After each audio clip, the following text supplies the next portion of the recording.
Jacuzzi has been wonderful. Everything was customized to the way I wanted it for the price that I wanted to pay. I've had a great experience from start to finish.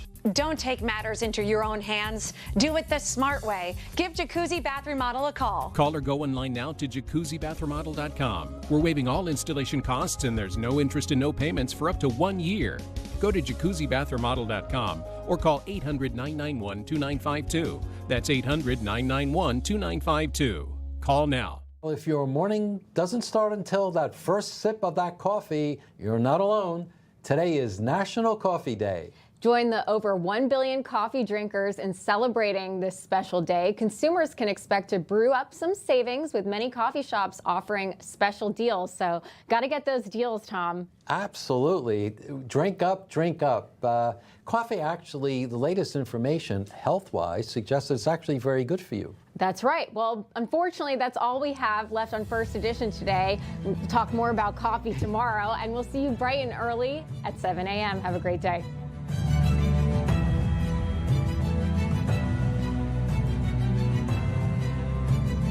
It used to be common. Our newscasters had common sense. They gave it to you straight, just the facts, and real news. John Bachman is like them. He tells it like it is. Catch him every weekday on Newsmax 2. Hi folks, we're back. If you've been injured in an accident that's not your fault and you don't have an attorney, listen up. We have legal professionals standing by to answer your questions and tell you what your case is potentially worth. Pick up the phone, call now. Looking to sell a house fast without dealing with a realtor? Liz Buys Houses will buy your house as easy as 1, 2, 3. Liz Buys Houses connects home sellers to a nationwide network of reputable home buyers who close quickly and pay cash. No real estate agents, no commissions or fees, no inspections, no appraisals, no repairs, and no cleaning. To sell your house for cash fast, call the number on your screen to get started. 800-895-0447. Selling a house is a drain on your time and your pocketbook. Between expensive home repairs, dealing with real estate agents, and conditions in a volatile market, it can take forever and cost a lot of money. At Liz Buys Houses, we take the stress out of selling your house. We'll make you an offer, get you paid, and let you move on. Easy as 1, 2, 3. Whether you're behind on taxes, looking to avoid foreclosure, getting a divorce, or simply want to sell your house for cash, Liz will buy your house fast using our simple 3-step process. Here's how it works. Step 1. Call the number on your screen and answer a few questions about the house you're looking to sell. Step 2. Get a cash offer from a reputable local buyer vetted and approved by the Liz Buys Houses team. Step 3. Choose a closing date that works for you and get paid cash in hand. To get started on selling your house as easy as 1, 2, 3, call the number on your screen now. 800-895-0447. With Liz Buys Houses, there are no formal appraisals, no open houses or showings, no closing costs, and no long wait to find a buyer. We'll even take care. It's been months in the making, and you've made it all possible. Change is in the air. What is it? Find out coming soon on theDove TV.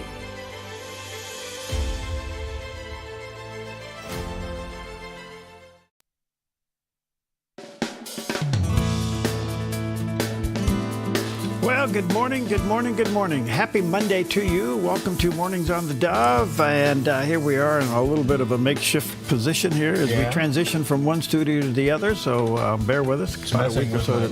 My equilibrium. I'm a little off. Anyway, good morning. That is Jerry Bilden. Yes, it is. Good morning. Just in case you were wondering, you sent all cards and letters to him? But not all. No. I got one that came in the mail, and I opened it up this morning. Yeah? And it really, you know what it said? What? It called for my resignation. Really? Yep. And that you and Polina should take over the morning show because you're the only two that tell the truth. And I got to thinking about that. I thought, maybe it is time for that. I don't think so. I wouldn't mind after 50 years sleeping in. And Take a deep breath.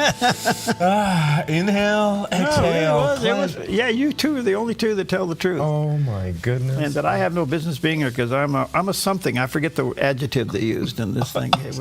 It was an interesting. Anyway, good morning to you. Happy Monday. gosh. Back at it. We have some smoke in our area. Yeah. This is all from the what they're calling the Moon Complex fire. Now, Where is that? Well, it's right on the Rogue River where Paradise Lodge is. I saw footage of that. It's just stunning what's going on. So what happened Yeah. is it kind of came down. It was north of Paradise Lodge, and then it was literally on the south end of the river. Both burned down to the river. They saved the lodge and the little cabins off to the west. And then it caught fire on both sides of the river to the west of that, and exploded from 7,000 to 12,000 acres. Wow. And then the wind shifted, and here came all the smoke. And then now we have a storm coming in. Hopefully it blows it the other way. And maybe get some rain for them up there. Yeah, maybe enough rainfall to help put this thing, if not out, at least get it controllable. Yeah, this is really bad. So, anyway, good morning to you. A lot going on in the news. Tragic over the weekend in Michigan. We'll talk about that, unfortunately. And we're heading towards maybe a government shutdown. It looks like it, doesn't it? Yeah. And the White House is talking about maybe eliminating some federal employees permanently during this process. What? Well, the Trump card is prepared to make permanent layoffs. Wow. Okay. Now, there's an argument before the Supreme Court, which is interesting. What good is the executive branch if the executive doesn't have executive authorities? Right. Right. And the Supreme Court seems to be leaning back. He does have the power. Well, yeah. We'll see. Yeah. I mean, isn't that what the executive branch is all about? How many court challenges is this administration going to go through before they exit? I mean, have we ever seen anything like this? This is only 9 months. I know. Yeah, it's like they're in court. Like it seems like every day fighting something. Well, there you go. Wow. Anyway, some stuff like that coming up. Good morning to you. Happy Monday. Get ready for some rain. Yeah. All right. All right. What's special? National VFW Day. Veterans of Foreign Wars honors the men and women devoted to this valuable organization and those members who have served our nation. And they're very civic-minded. They have, basically groups throughout the country. They do a lot of civic projects and duties, and we just take our hats off to you. Right. Also, at Urban National Wildlife Refuge Day. Oh. Yeah, celebrating the 101 urban national wildlife refuges in the United States. So what is that? It to be defined as an urban national where you can't go duck hunting. You can duck hunt around the edge of it, but you can't duck hunt in it. The unit must be to be defined as one. It has to be within 25 miles of an urban area of 250,000 people or greater. These refugees provide communities with access to substantial green space for outdoor recreation, including hiking, birdwatching, canoeing, fishing, and hunting. Now, out on Agate Road, we have that that national preserve out there. Yeah. Is that count as an urban wildlife? It could be. I don't know the actual designation. Or do we have enough people here to qualify? It says 250,000 people or greater. If you do the metro, it would be. If you do the city, it wouldn't. Okay. Well, let's do the metro. Yeah. We'll do the metro. All right. And we only have one thing to eat. I take it back. We have nothing to eat today, but we have something very serious to drink. It's National Coffee Day. Oh, jeez. The perfect cup of Java. According to an expert cupper, a professional coffee taster, there are 4 components of a perfect cup: aroma, body, acidity, and flavor. And from the moment the average coffee lover opens a fresh bag of coffee beans, the aroma beckons, percolating your senses. Even those who don't drink coffee tend to enjoy the fragrance roasted beans cast. What say you? Do you like that smell? Yes, I do. Yeah. But I've yet to find the perfect flavor. Okay, well, keep looking. You might find it. And in the meantime, you'll exact all the benefits of drinking coffee every day. Well, I have to say this last batch we bought is really bad. Oh, no. Well, and it was totally unintentional. Oh, really? Yeah. Okay. So I have figured out the plan. And that is?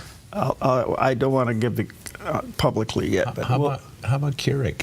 Well, those are really good. Oh boy! And you can get them specialized now. And what does that mean? We found out that the Jacksonville coffee company makes them in the pods. Okay. Yeah. And so that's a specialty. I get it. Okay, so you can get specialty blends rather than just some of the big store-bought. Yeah, you can get the store-bought, okay. and they're not bad. No, I know. There's some, and you get variety flavors and all that stuff. Yeah. Okay. I will say this: it certainly is a. It saves a lot of money in coffee. Does it? Yeah. I drink all my coffee. Wait a minute. Well, we don't here. Okay. Oh, you know, well, that makes sense. If you're not, we throw a lot of coffee out. On the other hand, if you drink all your coffee, it's probably cheaper to do it on your own. It's possibly, but you know, because you have to pay for one of those cups every serving, and somebody to put them in. Have you ever seen those factories? The people have those little cups and they have little spoons and they put them in and they move them down. And then they have another one. And they put it's an addiction. Okay. Yeah, it is. But anyway, sorry. But I tell you one thing. I had one. Where was I? Where they actually did the foam with it. Okay. Yeah. It has little foamers alongside. Okay. Or you could actually foam it while it's brewing. Have you seen that thing? No, I'm not sure I know that. Yeah. I'm not even sure if I'm getting it right because I'm not a coffee snob like you are. But I'm not a coffee snob. I'm just kind of hooked. You and Steve would turn your nose up at the. Anyway, the point being is, I had that little whatever it was, the foam thing. Actually, it was good. Okay. Because I think the foam takes the bitterness of the coffee away. Oh yeah. Well, and how about a little sugar in it? Well, I'm trying not to do that. Yeah. Good idea. Yeah. Okay. Well, I'm trying to literally wean myself to a black cup of coffee. And it's I'm having a little struggle, but I'm slowly getting just keep thinking of the health benefits that you're getting because black coffee is where you get the best health benefits, and if you drink enough coffee, you just keep living. Well, I found out that if I eat something with black coffee, it's easier. Okay. Like a little piece of biscotti or a little muffin or something like that. Speaking of eating, all right, we know that the human body can only absorb about 2,000 to 2,500 calories per day. Mm-hmm. That's why they talk about a 2,000 calorie diet, because anything else beyond that turns to fat. Yes. Okay. So of that 2,500 calories or so, how much can you get in your mouth at one time? Oh, no. Oh, no. I have no idea. But how about if you're a blue whale? Check this out. Blue whales eat 500,000 calories in one mouthful. We're watching one do it right there. When whales open their gaping mouths in the ocean, they eat 500,000 calories worth of krill. If whales were like humans, their calorie deficit would be way off the charts. The energy they get is more than 240 times the energy they expend to gather all the krill in their mouth. We watched that blue whale scoop up looked like a whole school of krill there. Yeah. The whole thing went in. So imagine that. One mouthful, 500,000 calories in a gulp. How about that? No wonder they're big. And I thought the footage was fantastic. Yeah. I love some of these things. Sometimes I like the story just because the images are so good. Thank you, Alice. All right. Well, here's a guy that opens his mouth and coffee goes in it. A look at our weather from Grange Co-op. With wet and cool conditions moving across our region today in northern Oregon and southern Washington, rain mainly after 10 a.m. with daytime highs in the mid to upper 60s for Vancouver, Portland, Wilsonville, and McMinnville. Continuing with rain as we move down the Willamette Valley with daytime high temperatures near 67 for Salem, Albany, and Eugene, and near 66 in Corvallis with a southwest wind around 6 miles per hour. In central Oregon, a chance of showers, breezy in mid-70s in Prineville. Showers likely with a high near 69 in Bend and 66 in Sun River. In Boise, Idaho, partly sunny with a chance of showers and a high near 78. Along the Oregon coast, rain and patchy fog in Coos Bay and Port Orford with highs near 67. Heavy rain and possibly thunderstorms with a high near 62 in Brookings and rain in low 60s in Crescent City, California. In southern Oregon, showers and possibly a thunderstorm in the Rogue Valley with highs in the low 70s for Grants Pass, Medford, and Ashland. In the Klamath Basin, mostly cloudy with a chance of rain in mid-60s.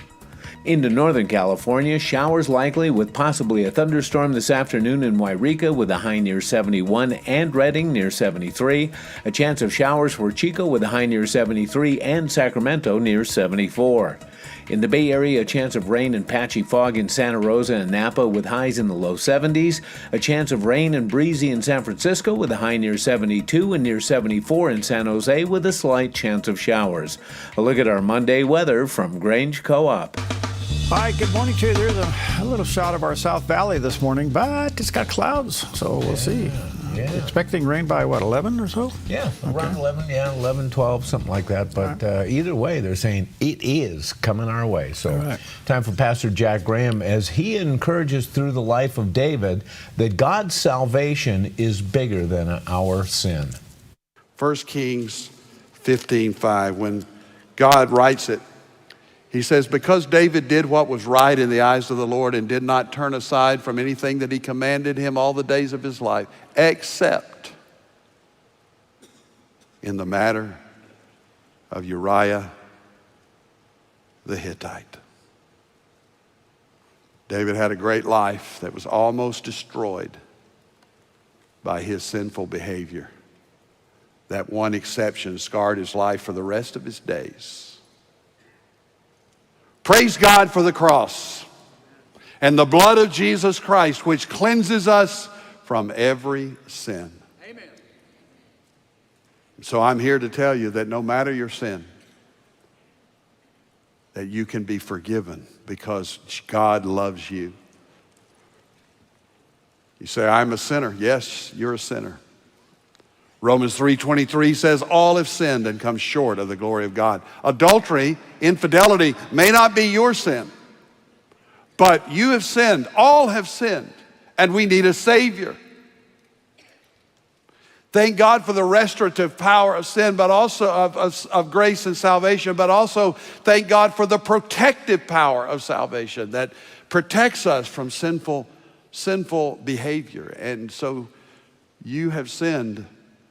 But Romans 6:23, the wages of sin is death.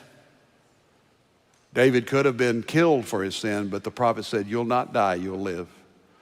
Why? Because in the grace of God, the wages of sin is death, but the gift of God is eternal life through Jesus our Lord. Amen to that. Yeah. Good stuff all the way around. All right, good morning to you. Happy Monday. Taking a look at some of the top stories today. And of course, it's just a horrific event in Michigan yesterday with what they're calling, it's called the Grand Blanc Township in Michigan Seventh-day Adventist Church.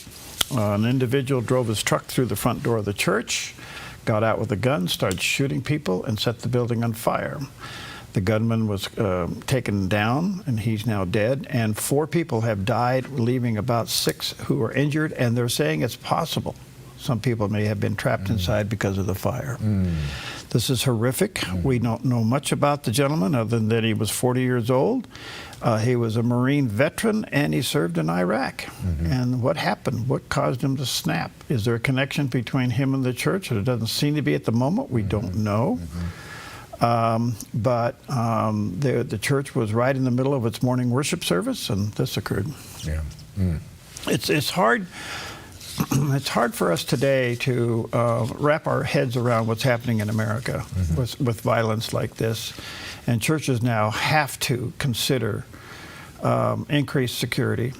And this is on the heels of Charlie Kirk and all of those things. It's just, it kind of leaves your brain on tilt that there seems to be such a disdain against religion.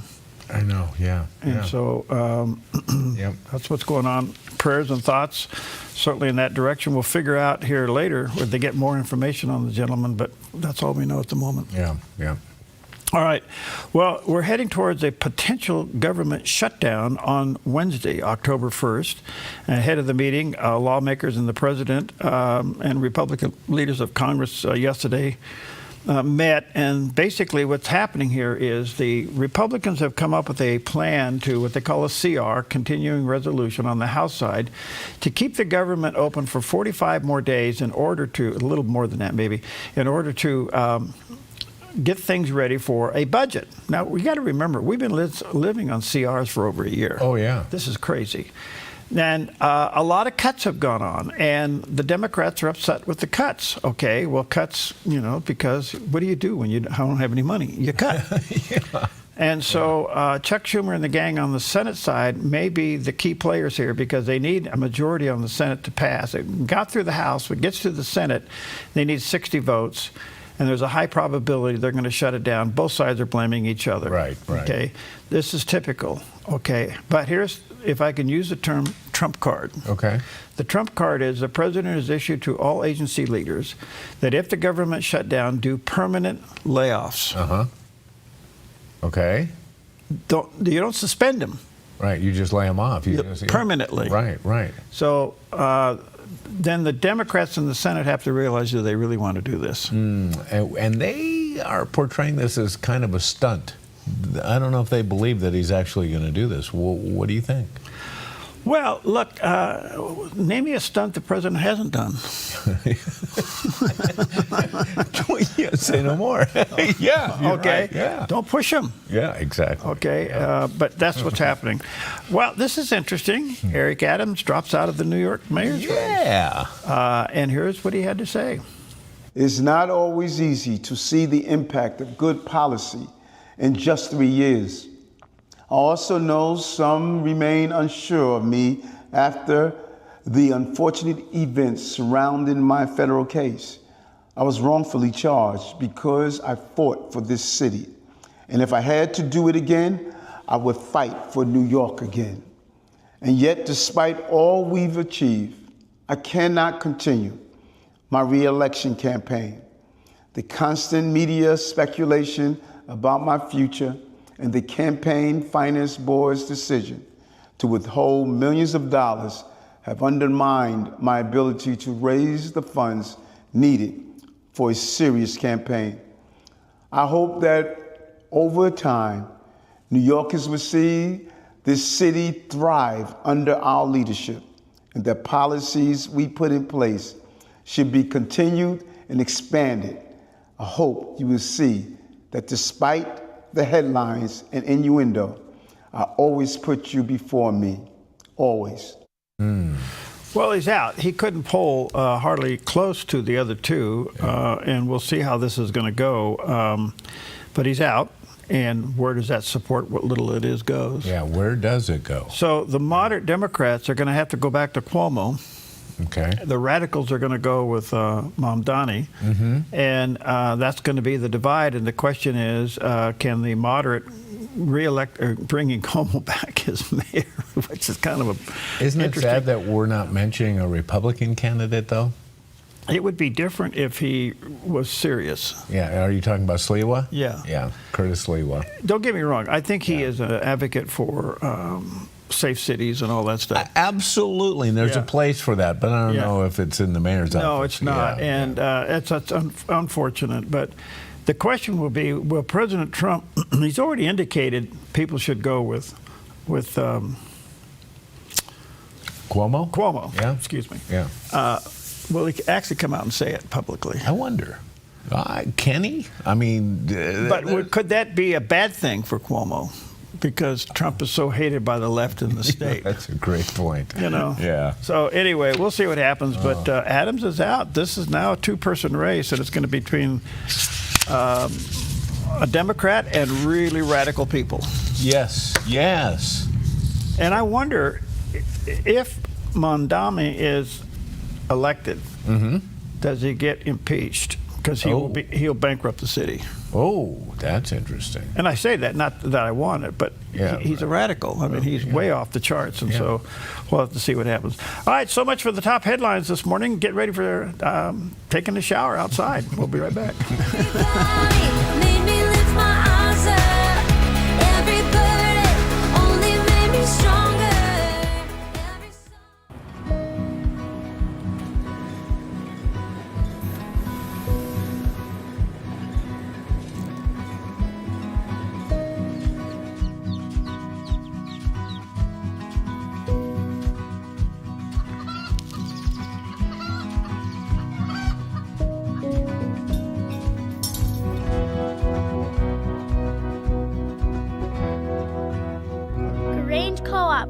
big ideas grow.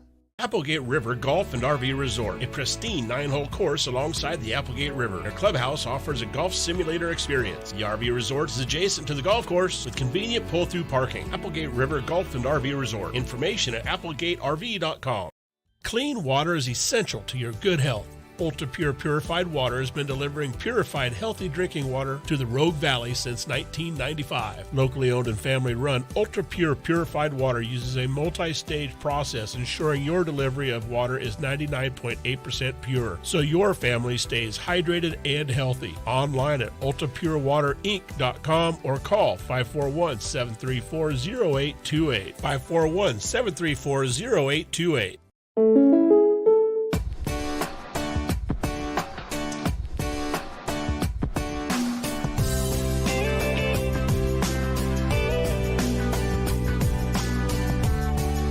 Combining your home and auto insurance could save you time and money. And who doesn't like that? Want surprisingly great rates on auto, home, and life? Now's the time to call State Farm agent Rory Wold in Medford. Like a good neighbor, State Farm is there. Something big, something exciting, something dynamic is happening at the Dove TV. It's been months in the making. Change is in the air. What is it? Find out coming soon on the Dove TV. All right, good morning to you, and happy Monday. I have to make a correction. I apologize for this. I just had my mind on other things. It was not a Seventh-day Adventist church. It was the Mormon church, in Michigan. And there's still a lot going on there. Investigation. There'll be another news conference coming up a little bit later this morning. But 4 people have died that were shot. I think 6 are still hospitalized. The church did burn down. That is stunning. It was stunning how that happened. And they are afraid that maybe some people didn't get out because it just went up, so fast. So my apologies for making a mistake there. All right. Well, listen, the president has got Oregon kind of on tilt. But before I go there, oh boy, how was the game? The Ducks versus Penn How was State Charlie Kirk's team? Oh, Charlie he was Kirk. a Duck fan. Oh, I know he was. They came out victorious. What a game. It was one of those games where, like, one team kind of dominates for most of the game, like 3 quarters, and then all of a sudden, like that, it switches. The other team finds their offense. Your team loses their defense, and they start scoring. You think, this is going to turn out bad, but they made it into overtime. The overtime was 2 periods, and the Ducks came out victorious, and they move from number 7 in the nation to now number 2. We're number 2. Hey, we're number 2. Hey, quack, quack. That's a long season left in front of us. Okay. Yeah. All right. Well, as you may or may not know, the president has sent in 200 National Guard members to the Portland area to protect federal buildings that have been under attack and sieged by various protesters. And as you can imagine, this has sparked an unbelievable response from the governor, the legislators, the attorney general. All of them yesterday got together and filing a lawsuit against the president. Now, the question is this: does the president have the power to protect federal buildings in a city? Yes. So this is about federal buildings.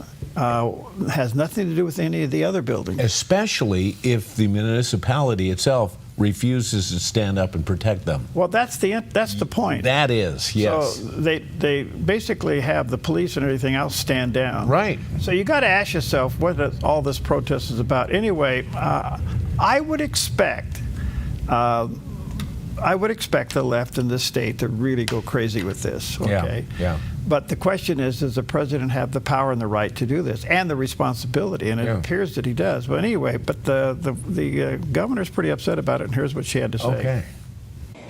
In my conversations directly with President Trump and Secretary Noem, I have been abundantly clear with them that Portland and the state of Oregon believe in the rule of law, and we can manage our own local public safety needs. There is no insurrection, there is no threat to national security, and there is no need for military troops in our major city. Military service members should be dedicated to real emergencies. The members of the Oregon National Guard, their mission is to stand up and protect Oregonians, and they will do that every day, but they are not needed in the city They are not needed here. Okay, so that's the argument.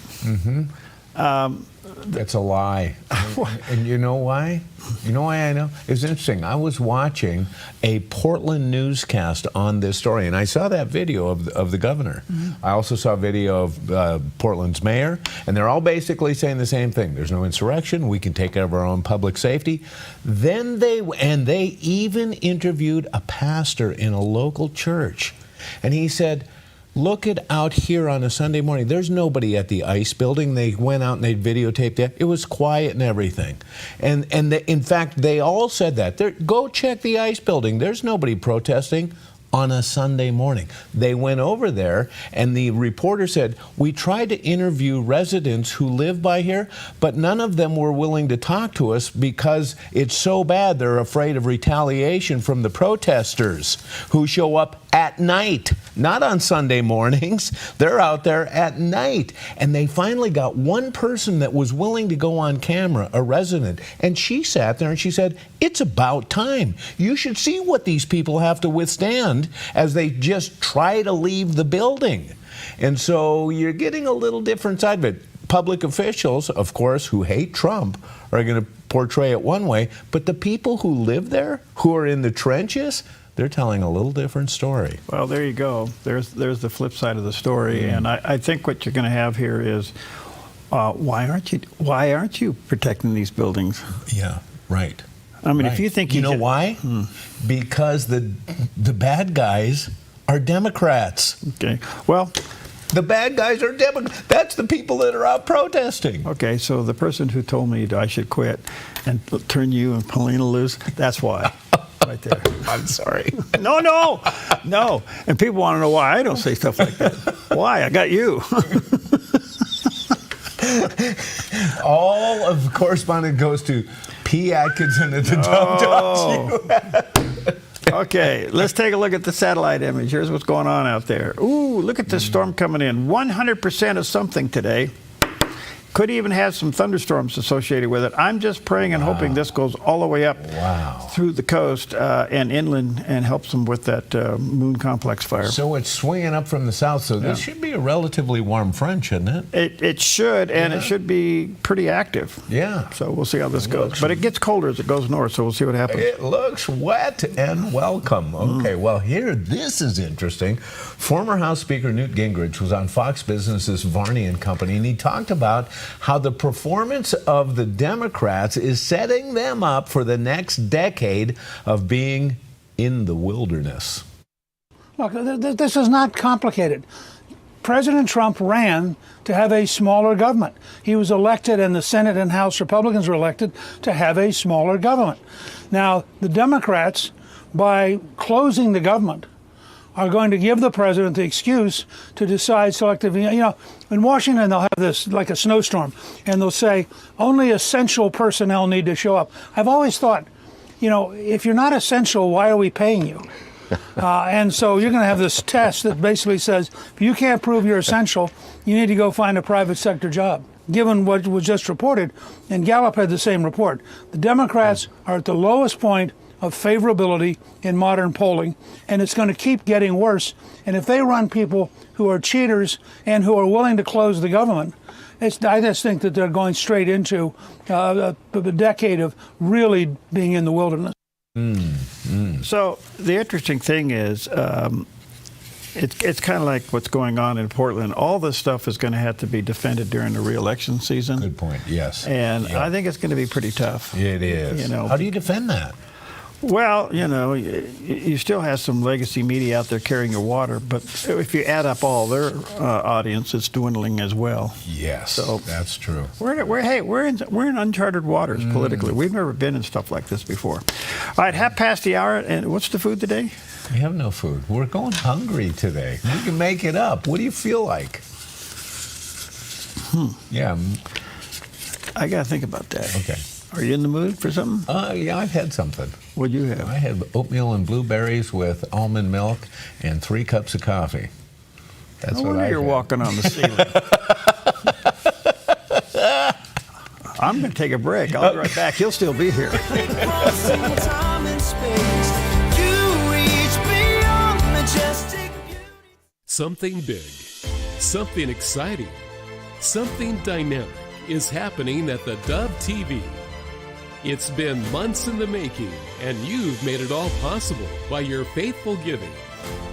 Change is in the air, a difference you'll see. Mornings will never be the same. What is it? Find out coming soon on the Dove TV, encouraging and informative.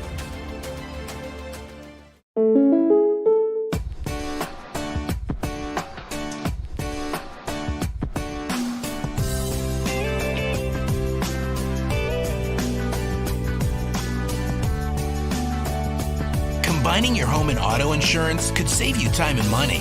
And who doesn't like that? When you want surprisingly great rates on auto, home, and life, call State Farm agent Rory Wold in Medford today. Like a good neighbor, State Farm is there. Chatbots, digital characters that can text and talk to your kids. Kids can get into these intense relationships, forgetting that it's a robot that they're talking to. What happens when they turn to an AI-powered chatbot for advice? They will produce content that the person asks for without a filter or thinking about is this the right thing to do? How to keep your kids connected to the real world. Monday on the 700 Club, right here on the Dove TV. Hi, I'm the SOS Alarm guy, here to tell you about a great deal. SOS Alarm will not only beat any internet deal, but will install the system too. So burglars, beware. SOS Alarm for security and beyond. At Sweet Tea Express, we've got you covered. Order at the counter and our friendly service staff will do the rest. Breakfast served daily until 2 p.m. Breakfast burritos, biscuits and gravy, skillets, omelets, and more. Sweet Tea Express. Don't get caught hungry. All right, good morning to you. Happy Monday. A lot going on today and around the world. We're facing a government shutdown. We got troops in Portland. We got fire through the north, fire we got rain coming our way. We got rain coming our way, and then we got the Middle East. Let's check in with CBN News Watch. This is CBN News Watch. It is Monday, the 29th of September, going to begin this half hour with the talks that could determine how Israel's war with Hamas in Gaza could end and the fate of those remaining hostages, as Israel's prime minister is meeting with the president at the White House today. CBN Middle East Bureau Chief Chris Mitchell is going to bring us the story right now. He's reporting from Jerusalem. Their meeting will focus on the 21-point plan President Trump presented to Arab and Muslim leaders at the UN last week. Netanyahu told Fox News the negotiations are still a work in progress. Well, we're working on it, Jackie. It's not been finalized yet, but we're working with President Trump's team, actually as we speak, and I hope we can make it a go because we want to free our hostages. We want to get rid of Hamas rule and have them disarmed, Gaza demilitarized, and a new future set up for Gazans and Israelis alike and for the whole region. On Truth Social, President Trump struck an optimistic tone. We have a real chance for greatness in the Middle East. All are on board for something special. First time ever. We will get it done. Details of the 21-point plan include Gaza to become a de-radicalized, terror-free zone. If both sides agree, the war ends immediately, and the IDF withdraws gradually. Within 48 hours of Israel's acceptance, all hostages, alive or deceased, returned. Gaza run by a temporary government until the Palestinian Authority reform is complete.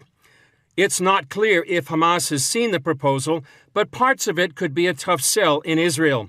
Prime Minister Netanyahu has repeatedly rejected any role for the Palestinian Authority in post-war Gaza or the creation of a Palestinian state. It's probably one of the most consequential meetings in the history of Israel since the 1948. I'll be that adamant. The conversation right now and the concern in Israel, and for all those who are Zionists, Jews and non-Jews from around the world, is President Trump's statement last week, where he came out very adamantly and said he will not let Netanyahu declare sovereignty in Judea and Samaria. Oren Seliger of the Yesha Council, which represents more than 500,000 Israelis, says a number of mayors who support declaring sovereignty flew to the U.S. to meet with Netanyahu. Is to tell him in Hebrew, Chazak ve'ematz, be strong. Know that the country is behind you. He already knows that in the declaration at the Knesset, there was a declaration of sovereignty where 71 members of Knesset voted for sovereignty. The meeting at the White House comes as the IDF is pushing deeper into Gaza City, the last main stronghold of Hamas. The IDF chief of staff says the army is doing everything possible to quickly return the hostages and defeat Hamas. In the past few weeks, they've taken control of key neighborhoods in Gaza City.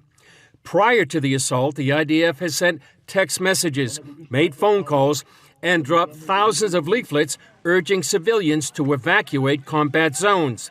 Hamas, on the other hand, has been trying to force people to stay. But so far, the IDF says about 750,000 residents of the city have left, but another 200,000 may still be in the city, some calling it the biggest human shield in history. But now all eyes are on today's White House meeting, a pivotal moment that could determine how and when the nearly 2-year war between Israel and Hamas finally ends. Netanyahu says he knows the war could end today. Every nation now in the world has to say one thing to Hamas: release the hostages, all of them, and lay down your arms. And if you do that, the war can come to an end immediately. Going to continue our coverage right now with Chris Mitchell. So, Chris, what is the hope in Israel for Netanyahu's meeting with President Trump today? Well, Ephraim, over here, they want the end of the war, but they want it on Israel's terms. In other words, not necessarily a premature end to the war, a complete defeat of Hamas. Many Israelis who have lost sons or daughters in the war, they don't want their sacrifice to be in vain. They don't want Hamas to no longer be able to govern Gaza, and especially the return of the hostages. So a critical meeting right now. The hope is that there'll be a path to peace, but that guarantees both security for Israel after the war and the victory over terror. Well, we'll see. I have a funny feeling that Prime Minister Netanyahu will not stop until there's total victory. I don't care what the 21-point plan is. Yeah. Yep. And it'll be more pressure, excuse me, on President Trump than it might be him. Yeah. So we'll see how that all works out. Excuse me. Sorry about that. Let's check out the weather because it's happening. A look at our weather from Grange Co-op. With wet and cool conditions moving across our region today in northern Oregon and southern Washington, rain mainly after 10 a.m. with daytime highs in the mid to upper 60s for Vancouver, Portland, Wilsonville, and McMinnville. Continuing with rain as we move down the Willamette Valley with daytime high temperatures near 67 for Salem, Albany, and Eugene, and near 66 in Corvallis with a southwest wind around 6 miles per hour. In central Oregon, a chance of showers, breezy in mid-70s in Prineville. Showers likely with a high near 69 in Bend and 66 in Sun River. In Boise, Idaho, partly sunny with a chance of showers and a high near 78. Along the Oregon coast, rain and patchy fog in Coos Bay and Port Orford with highs near 67. Heavy rain and possibly thunderstorms with a high near 62 in Brookings and rain in low 60s in Crescent City, California. In southern Oregon, showers and possibly a thunderstorm in the Rogue Valley with highs in the low 70s for Grants Pass, Medford, and Ashland. In the Klamath Basin, mostly cloudy with a chance of rain in mid-60s. Into northern California, showers likely with possibly a thunderstorm this afternoon in Wairika with a high near 71 and Redding near 73. A chance of showers for Chico with a high near 73 and Sacramento near 74. In the Bay Area, a chance of rain and patchy fog in Santa Rosa and Napa with highs in the low 70s. A chance of rain and breezy in San Francisco with a high near 72 and near 74 in San Jose with a slight chance of showers. A look at our Monday weather from Grange Co-op. And there's a downtown shot of... is that Las Vegas, guys? Well, yeah, because today's going to be sunny with a high near 87. Calm wind becoming southeast, 5 to 7 miles per hour this afternoon. All in all, looking good in Las Vegas. Well, we're on Channel 6 down there. How about that? So that's pretty cool. Y'all have a nice day. Yes, indeed. I got Grange Co-op on my head. Okay. Yeah, well, about time. All right. Well, we knew you were a bag of seed. Or maybe fertilizer. Aye. Well, it was the earliest version of a dating service, and it opened for business on this day in history. On September 29th, 1650, English merchant and writer Henry Robinson opened what is sometimes called the world's first marriage bureau or dating agency in London.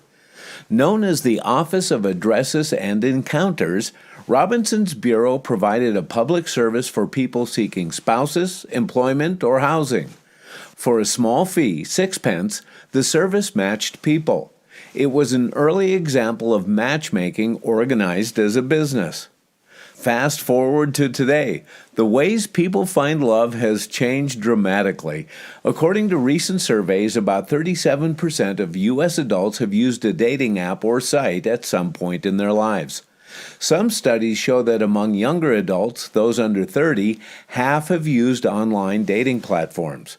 From Henry Robinson's small bureau in 1650 London to Tinder, Bumble, and Match, matchmaking has evolved, but the goal remains the same: connection.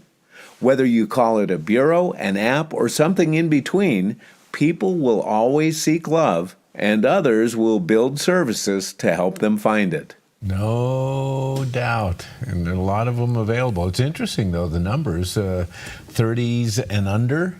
Well, they use it in heavy rotation, man. It's like half or around half use dating apps.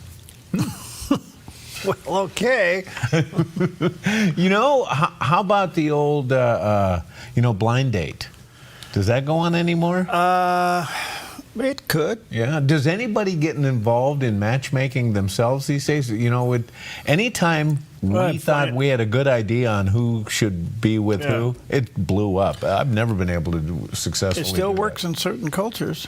You know what? You're right. Yeah, that is the truth. Yeah, they go out and they match them up. Absolutely. And you don't know what you got until you unwrap it. And it's the parents, right? Well, yeah. Yeah. But I don't know what you have until you unwrap it. I was waiting for you to get that. I thought that set in. Thank you. Okay. All right. Oh, that got me in trouble. All right. Okay. Christian author Philip Rakin, he was on Crossway talking about why is life as a Christian sometimes seem unfair? It's so unfair. Have you ever said that to God? Or even if you haven't said it, did you think it? I know I have. Sometimes it just seems so unfair what you're going through in life and all the struggles you have after everything you've tried to do for God, and yet this is what's happening? Really, Lord? Or sometimes you look at other people who don't seem to be doing the right thing at all, and yet God really seems to be blessing them. Sooner or later, life is going to seem really, really unfair. And even if it doesn't seem unfair for you, you see somebody else's situation, maybe somebody you care about, it really seems unfair for them. I love the answer that Psalm 73 gives to this question of the fairness of God. It's the story of Asaph, and he felt like things were so unfair, and it really caused him to lose his grip on his faith. He almost slipped away from God entirely. It was a really close call for him, and something amazing happened to Asaph. He went to worship. Even though he didn't really feel like it and didn't feel particularly close to God, he knew that the only place he could really meet with God and get answers to his spiritual questions was to go to a place of worship and continue to hear God's word and continue to sing God's praise, even if he didn't feel particularly praiseful at the moment. Asaph didn't back away from God when he had questions about God's fairness. He leaned in, and he was willing to listen and to see. And as he was there in worship, he suddenly realized this isn't going to end well for people that don't follow God. God is a God of fairness and righteousness. He is a God who rewards those who are faithful to him. And he reached a place of peace and settledness. And he said at the end of his song, it's good for me to be in this place where I'm near God. It's good for us to be near God too, and it's particularly good for us to be near to Jesus Christ. Because, Jesus went through the most unfair things that have ever happened. He was the sinless Son of God, and yet he was wrongfully condemned. He was put to death in an excruciatingly painful way. None of it was deserved. If anybody could say, this isn't fair, it was Jesus of Nazareth. And he was willing to go through all of that for our forgiveness so that we could be reconciled to God. And so that in the end, God would do what is just in the way that he deals with sin, but just in a way that would also show mercy. When we struggle with the fairness of God, we should go back to worship. We should go back to the cross. We should stay near to God, not go far away from him, and trust in the fundamental fairness and grace of God that he has shown to us in Jesus Christ. Mm-hmm. Wow. Amen. Good stuff all the way around. All right, we'll take a quick banana break. We'll be right back. And no matter what you've done, there will come a time when you can make it. Finding that next great series to binge watch is fun, but your neck, shoulders, and body don't count that as me time. Hi, I'm Tamara Miller, owner of Organic Element Spa, and I invite you to put down the remote, get off the couch, and schedule yourself some real me or we time with your favorite service, like one of our many massages, couples massages, or facials. Your health, safety, and comfort are always top priority with us at Organic Element Spa. We can't wait to see you. Book your appointment today.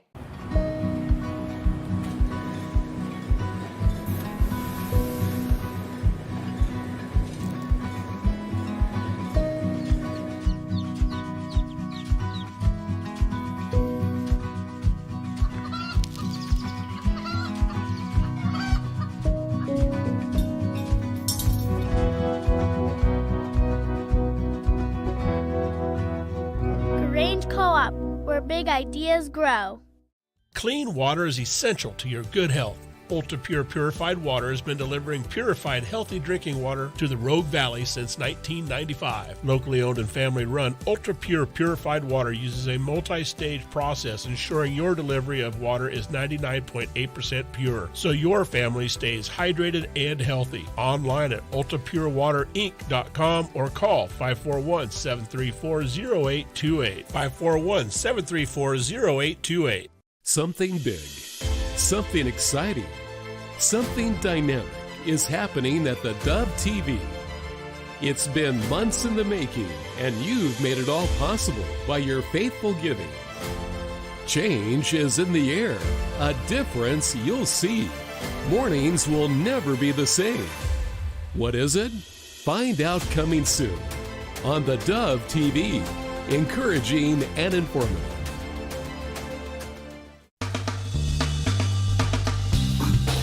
Good morning. Happy Monday to you. It's hard to believe that it's been, 2 weeks now since Charlie Kirk's was assassinated. The whole thing is still surreal, I guess you could say. It's still feeling very fresh. Yeah, it really it's just like it's there and doesn't go away. Yeah. It shouldn't, I guess. But even Anne Graham Lotz, she was quietly impacted by it, and she spoke with CBN News' Billy Hollowell about it, and here's what she had to say.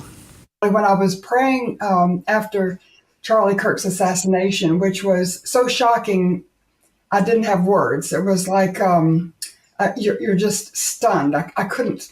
But the verse that came to mind was Jesus speaking in John chapter 12, verse 24, and he said, "Except a grain of wheat fall into the ground and dies, it abides alone. But if it falls into the ground and dies, it springs forth much fruit." In other words, God can bring incredible life from death and blessing from brokenness. And I look at Charlie Kirk's death, as untimely as it was, as much as I grieve for his wife and his children, I wonder if that's the grain of wheat, and God allowed him to fall into the ground, so to speak, and die, because from his death is springing up just thousands of people's lives who are being impacted and changed. Could it be that this is right before the end of human history as we know it? Could it be that this is right before when Jesus comes back to claim his own? And if so, even if it's not, if this causes a worldwide revival, then I think you could ask Charlie Kirk today, would you go to that campus? Would you sit right there and answer questions? Would you set yourself up as a target for an assassin? if you knew this was going to happen, and I think he would say 100 times over, yes, I would. Because his life, he lived to declare his faith and values and point people towards the Lord. And his death has done that in a way that his life, much more than his life ever did. We need to make sure today we're right with God. We need to make sure today that if Jesus were to come in the next 5 minutes, he would be coming for me and he would be coming for you. And so that decision is made at the cross when you come by faith and you believe that Jesus died on the cross as God's sacrifice for your sin. You claim his death as God's sacrifice for you. Ask God to forgive you, cleanse you. Believe that God raised him from the dead to give you eternal life, which is a right relationship with God now in heaven when you die. And you open up your heart, you invite Jesus to come live within you, and he comes in the person of the Holy Spirit. And then you choose to live your life for him, following him in a life of faith, one step at a time, all the way into heaven. When you do that, Billy, then you're secure. It doesn't matter. So people don't need to be afraid. Well, they just never, ever miss an opportunity to preach the gospel. Yeah. The Grahams. And so there it is. Pretty powerful stuff. Yeah. And yeah. Even at the game, did you see all the people wearing the Charlie Kirk T-shirts? Stunning. How many? Thousands, weren't there? Thousands, yeah. They wore a white T-shirt with Charlie Kirk on it. It was whiteout night at Penn State, so they wanted everybody in the crowd to wear white, and they did. But thousands of them wore the Charlie Kirk, and I can't remember what the saying is on the front of it, but it was definitely a tribute to Charlie Kirk. She makes a good point too, and I want to ask about this: is the prevailing attitude, especially in blue cities?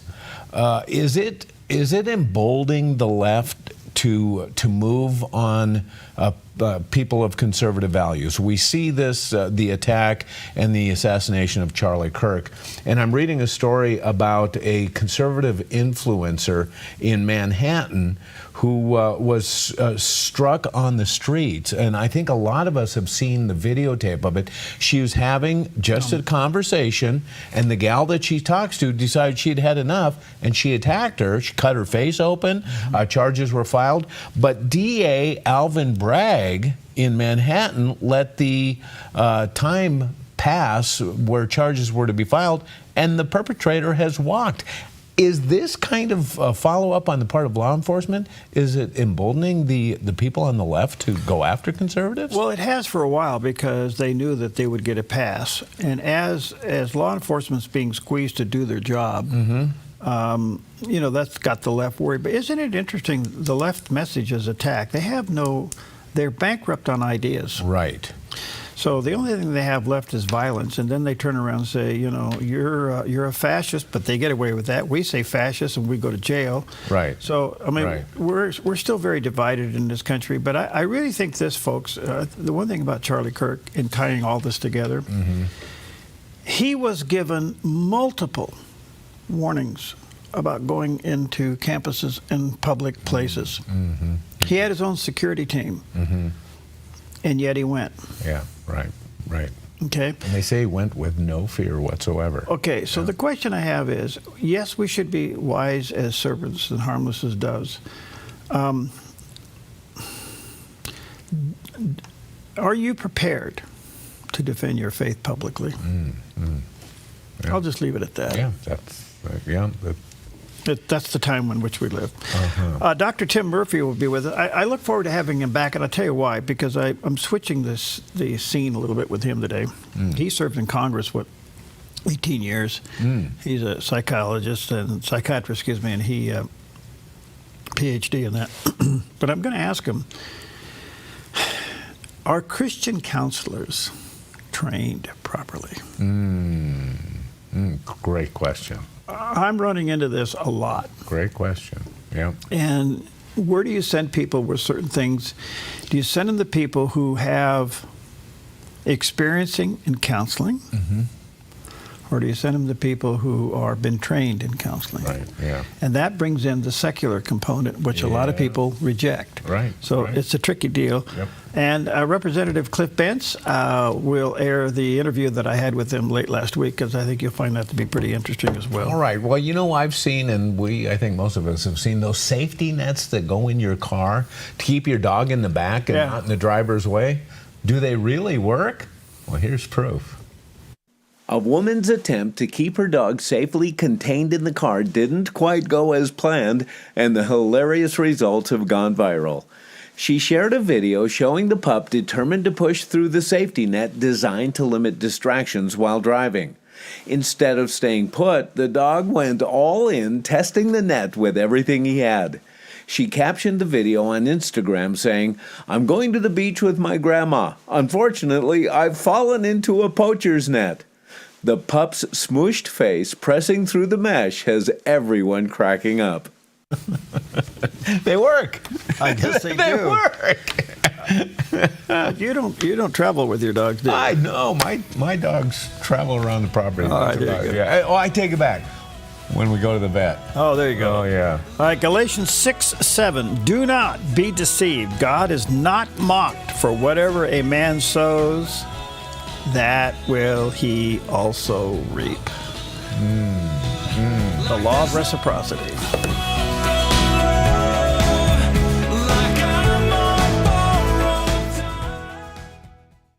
Something big, something exciting, something dynamic is happening at the Dove TV. It's been months in the making, and you've made it all possible by your faithful giving. Change is in the air, a difference you'll see. Mornings will never be the same. What is it? Find out coming soon on the Dove TV, encouraging and informative. Every day in Southern Oregon, lives are shaken by poverty, violence, and hardship. Last year alone, the Salvation Army reached more than 11,000 people in Jackson County with food, shelter, and critical support. Behind every meal served, every family housed, and every life restored, there's a volunteer making it happen. Please join us. There are many ways you can volunteer and make a difference in someone's life today. The Salvation Army doing the most good together. This message made possible by the Oregon Health Authority Hospital-Based Intervention Grant. At Sweet Tea Express, we've got you covered. Order at the counter and our friendly service staff will do the rest. Burgers, salads, sandwiches, barbecue platters, sides, and more. Smoked, grilled, and served to perfection. Sweet Tea Express. Breakfast, burgers, and barbecue. Heavenly Father, I just want to say thank you today. I don't want to pray just when I need something or when things aren't going my way. I need you all the time, no matter what is going on. And I just want to say thank you. Even though things aren't perfect, you are, and your plan for me is. Thank you for your grace, for your mercy, for your unconditional love for me. And most of all, thank you for sending your son Jesus to die for my sins to prove that unconditional love. That even while I was a sinner, he died for me. Thank you. In Jesus' name. Amen. Twin Factor is brought to you on the Dove TV by Black Flag Armory. Firearms, gunsmithing, training, and the best prices in Southern Oregon. Twin Factor, weekends on the Dove TV.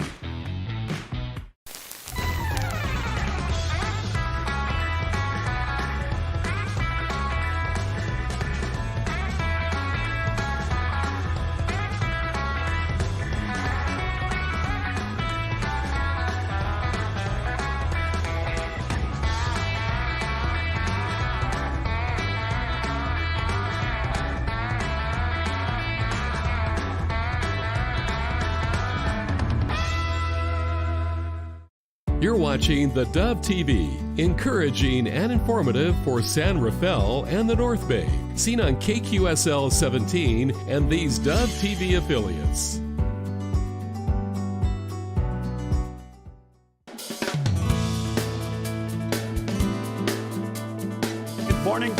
Good morning. Welcome to Mornings on the Dove, right here in this makeshift little squeeze spot that we're in, because we're in between studios, and we've got a surprise coming your way shortly. But may be a temporary spot, but it's warm and it's dry. It's kind of we got chairs. We're okay. Yeah, there's a bunch of holes over here. The junk over here. We are in the construction zone, aren't we? We've got everything but a hard hat on right now. And if you hear some rat-tat-tat going on here in a little bit, oh yeah, they're literally taking a sidewalk out. Absolutely. Yeah, get your jackhammers ready. Here we go. All right. Anyway, good morning to you. Happy Monday. A lot going on in the news. There always is. We have a change in the weather. Wow. And we welcome this because of the smoke that we've had over this weekend, coming from a little bit from the south, but mostly up from around what they call the Paradise Fire, which is the Moon Complex Fire. Jumped from 7,000 to 12,000 acres up there, and the prevailing winds just brought it down. Wow. So we got some wind and rain coming in, going the other way. So we'll see how this works out. And then, of course, it's a tragedy over the weekend with the Mormon church there in Michigan. And we have a little update on that as well. So, and Oregon kind of, well, the president's kind of upset. I think some Oregon officials are upset. Oh, my stars. They exploded yesterday. Oh, boy. So we'll talk about that coming up a little bit later. What do you got, man? Well, first of all, it's National VFW Day, Veterans of Foreign Wars, honoring the men and women devoted to this valuable organization. And those members who have served our nation, our hats off to you. And they're very civic-minded. They have groups all the way across the country, and they do a lot of different things to help in communities. So, again, our hats off to you. It's also National Urban National Wildlife Refuge Day. That's a big one. Celebrating. No duck hunting. What's that? It means no duck hunting here. Move down the road, Jack. Celebrating the 101 urban national wildlife refuges in the United States. And to be defined as an urban national wildlife refuge, the unit must be within 25 miles of an urban area of 250,000 people or greater. These refugees or these refuges provide communities with access to substantial green space for outdoor recreation, including hiking, birdwatching, canoeing, fishing, and hunting. So you can fish over at the fairgrounds. Does that qualify as a wildlife refuge center area? Is it in that zone? I don't know. Oh, you mean in the pond over there? Yeah, there you can fish in the ponds over there. Unless it's kiss and release. Okay. All right. Well, enjoy your space wherever it might be. It's also, we have nothing to eat, but we have one thing to drink. It is very important to a lot of people. Yeah, that's right. We're talking about National Coffee Day. The perfect cup of Java. According to an expert cupper, a professional coffee taster, there are 4 components of a perfect cup: aroma, body, acidity, and flavor. And from the moment the average coffee lover opens a fresh bag of coffee beans, the aroma beckons, percolating the senses. Even those who don't drink coffee tend to enjoy the fragrance roasted beans cast. Isn't that true? Yeah, I think so. Yeah. And where a coffee bean grows determines its acidity. And the higher the elevation that the coffee grows, the higher the quality of the acidity. These coffees are considered brighter, drier, even sparkling by cuppers. However you like it, enjoy, because today is National Coffee Day. Why is a Kona bean so expensive? That's a great question. Everything in Hawaii is more expensive. Yeah, well, that's true. I mean, come on. Pretty blue over there. Yeah. Anyway, so that's what we got. And, but one other thing. You know, we're talking about drinking coffee, but what do you want to have with that? Is there anything that you eat that is goes with your coffee really well? Well, we have some muffins and spaghetti here. How many calories in that kind of stuff? Who cares? Well, you know, because our body, you know, through the course of the day, we can only absorb about 2,000 to 2,500 calories per day. Really? After that, it turns to fat. Yes. Right? Yeah. Okay. So, of the 2,500 calories that you can take, how many can you put in your mouth at one time? Not as much as this. I know. We're watching a blue whale. Blue whales eat 500,000 calories in one mouthful. When whales open their gaping mouths in the ocean, they eat 500,000 calories worth of krill.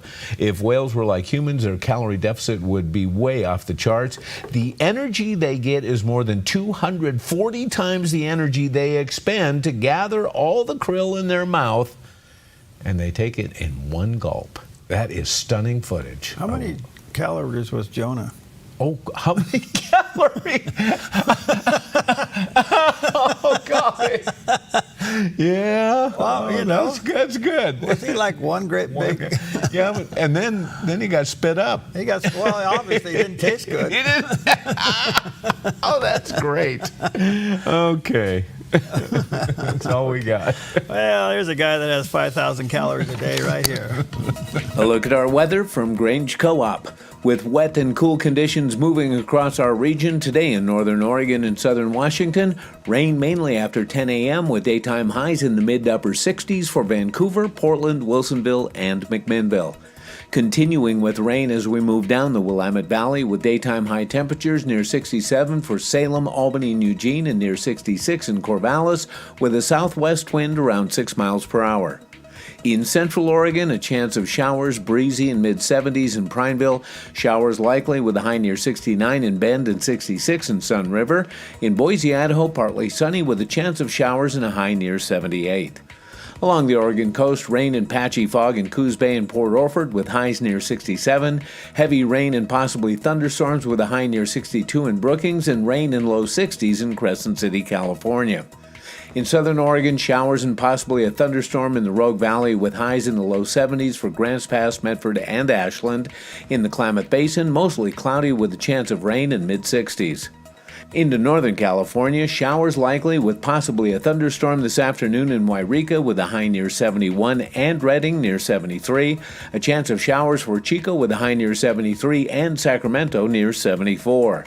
In the Bay Area, a chance of rain and patchy fog in Santa Rosa and Napa with highs in the low 70s. A chance of rain and breezy in San Francisco with a high near 72 and near 74 in San Jose with a slight chance of showers. A look at our Monday weather from Grange Co-op.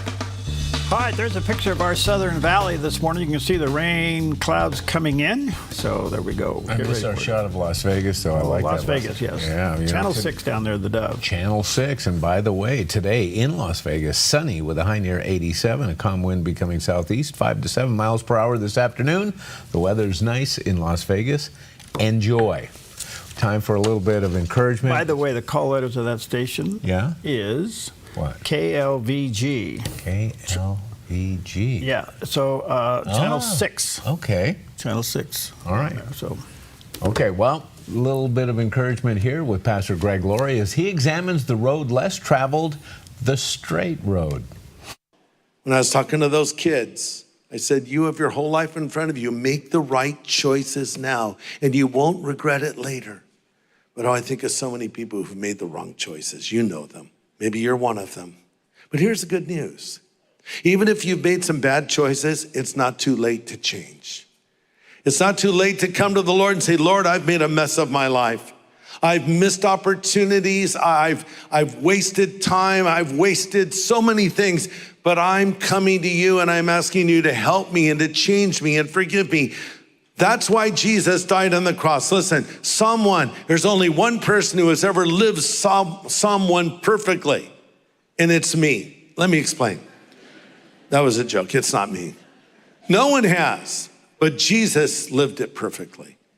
He never walked in the counsel of the ungodly. He never walked in the way of sinners or sat in the seat of the scornful. He did meditate in God's word day and night.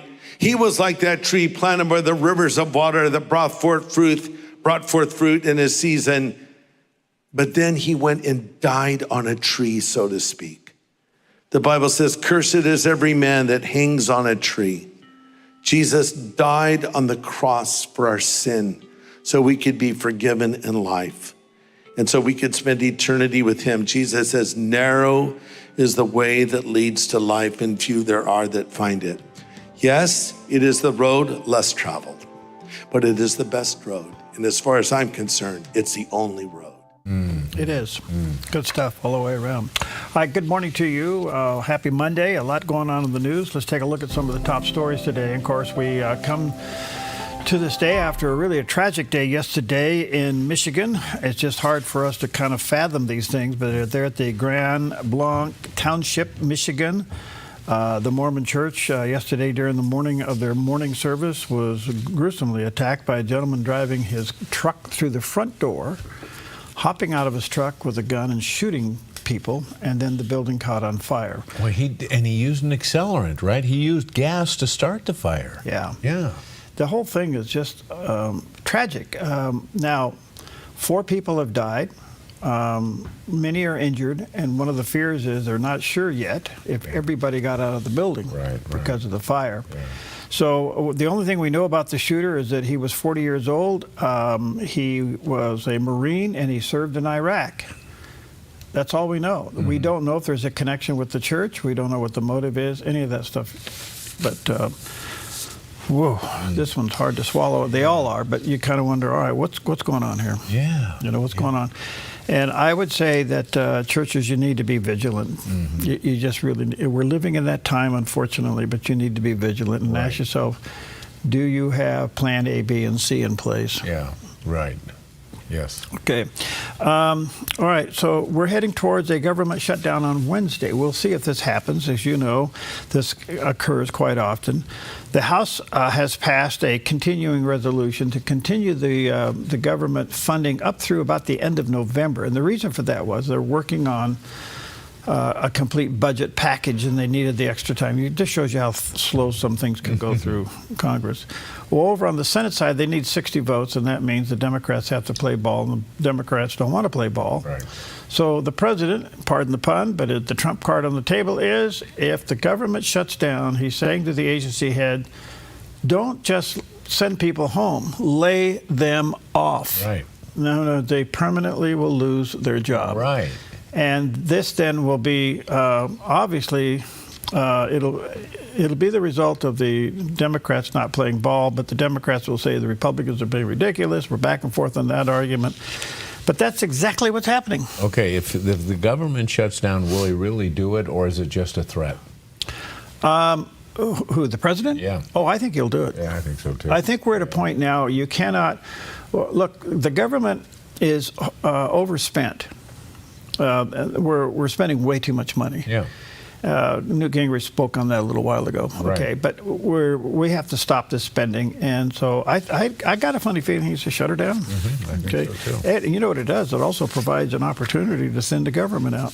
Yeah, oh, absolutely. Because when they reopen, it'll be with less people. Right. I'm not for anybody losing their job. Don't get me wrong, okay? But if you're going to run a business and you're losing money, what do you do? Yeah. It's as simple as that. You've got to make adjustments. And these are basic principles the government hasn't learned. Mm-hmm. All right, well, the other story is quite interesting. The current mayor of the city of New York, Eric Adams, has thrown in the towel. He's not going to run for re-election. He announced it. So this leaves Mamdani and Cuomo to be the two left. That would be the hard, radical left. What choices? Mamdani and Cuomo, who's kind of like you go, really? Yeah. Okay, those are the two. But anyway, here's what Mayor Adams had to say. It's not always easy to see the impact of good policy in just 3 years. I also know some remain unsure of me after the unfortunate events surrounding my federal case. I was wrongfully charged because I fought for this city. And if I had to do it again, I would fight for New York again. And yet, despite all we've achieved, I cannot continue my re-election campaign. The constant media speculation about my future and the campaign finance board's decision to withhold millions of dollars have undermined my ability to raise the funds needed for a serious campaign.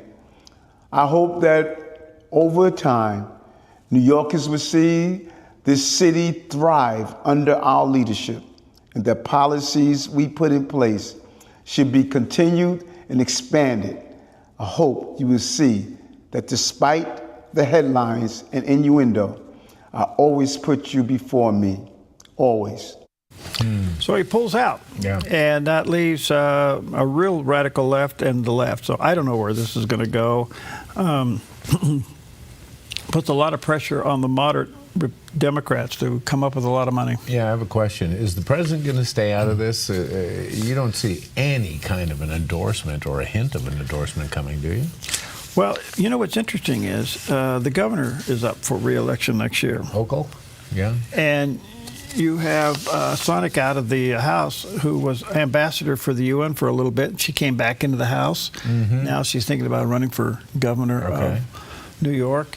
And apparently New York could be ripe for a change. You would think so, because, you know, in the past, the left has run from the socialist label. Now they seem to be running towards it. And even the New York governor has endorsed Mamdani and is basically urging others to do the same. And it's like, what is happening inside the Democrat Party? Well, they've gone really radical. Yeah. Okay, so but how big is that crowd? Right. Yeah. And are they really electable? They may be. But to your point, I don't know. The president has indicated Cuomo's probably the guy, and I don't know what that means. Yeah. Okay, but if New York elects Mamdani, I would say that there's a high probability within a year they probably recall him because he'll bankrupt the city. Oh, yeah. Based upon his policy. Yeah, could be. We'll see. We'll see. But Adams is out. Yeah. Now it's down to 2. Yeah, it's kind of surprising. Kind of interesting. All right. Good morning to you. And coffee's in. Always has been. It feels like I'm living.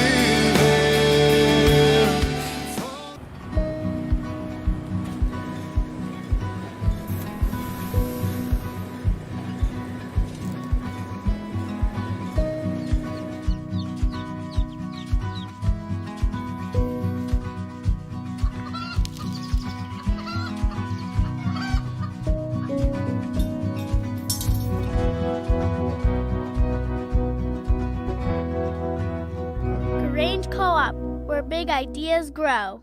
Applegate River Golf and RV Resort, a pristine 9-hole course alongside the Applegate River. Their clubhouse offers a golf simulator experience. The RV Resort is adjacent to the golf course with convenient pull-through parking. Applegate River Golf and RV Resort. Information at applegaterv.com.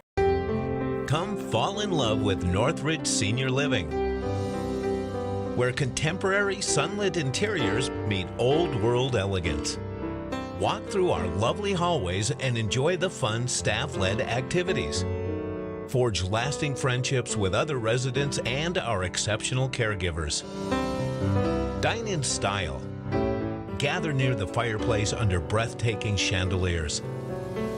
Our reasonably priced apartments are spacious with private balconies.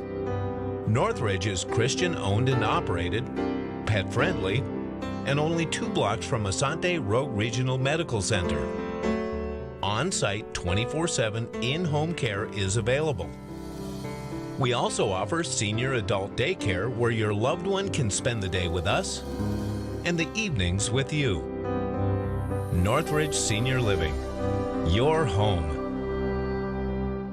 Something big, something exciting, something dynamic is happening at the Dove TV. It's been months in the making. Change is in the air. What is it? Find out coming soon on the Dove TV. Hey, good morning to you. Happy Monday. Back at it here and wrapping up a month. It's hard to believe September's coming to an end. Yeah. Here we are coming up to October already. Wow, a lot going on.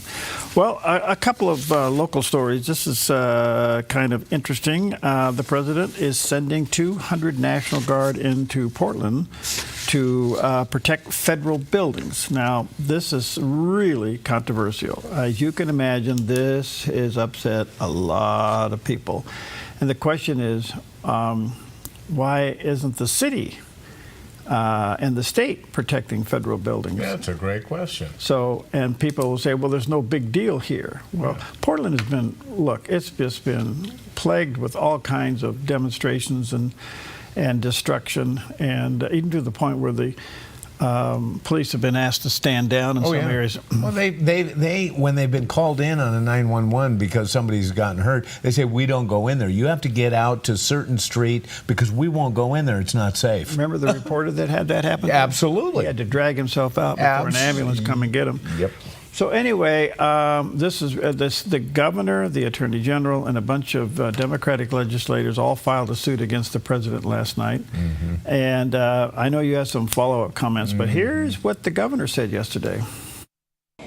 In my conversations directly with President Trump and Secretary Noem, I have been abundantly clear with them that Portland and the state of Oregon believe in the rule of law, and we can manage our own local public safety needs. There is no insurrection, there is no threat to national security, and there is no need for military troops in our major city. Military service members should be dedicated to real emergencies. The members of the Oregon National Guard, their mission is to stand up and protect Oregonians, and they will do that every day, but they are not needed in the city. They are not needed here.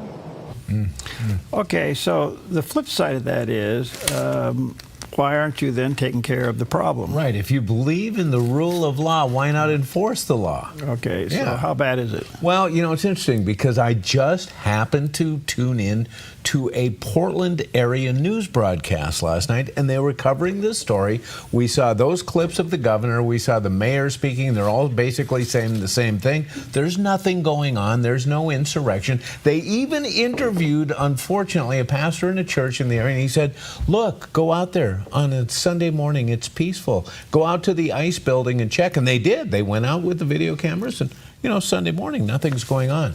But then the news crews decided they were going to try interview some of the residents who live by the ICE facility, and nobody would come on camera and talk to them because they said it's so bad that they're afraid to talk to the news media because of retaliation by the protesters.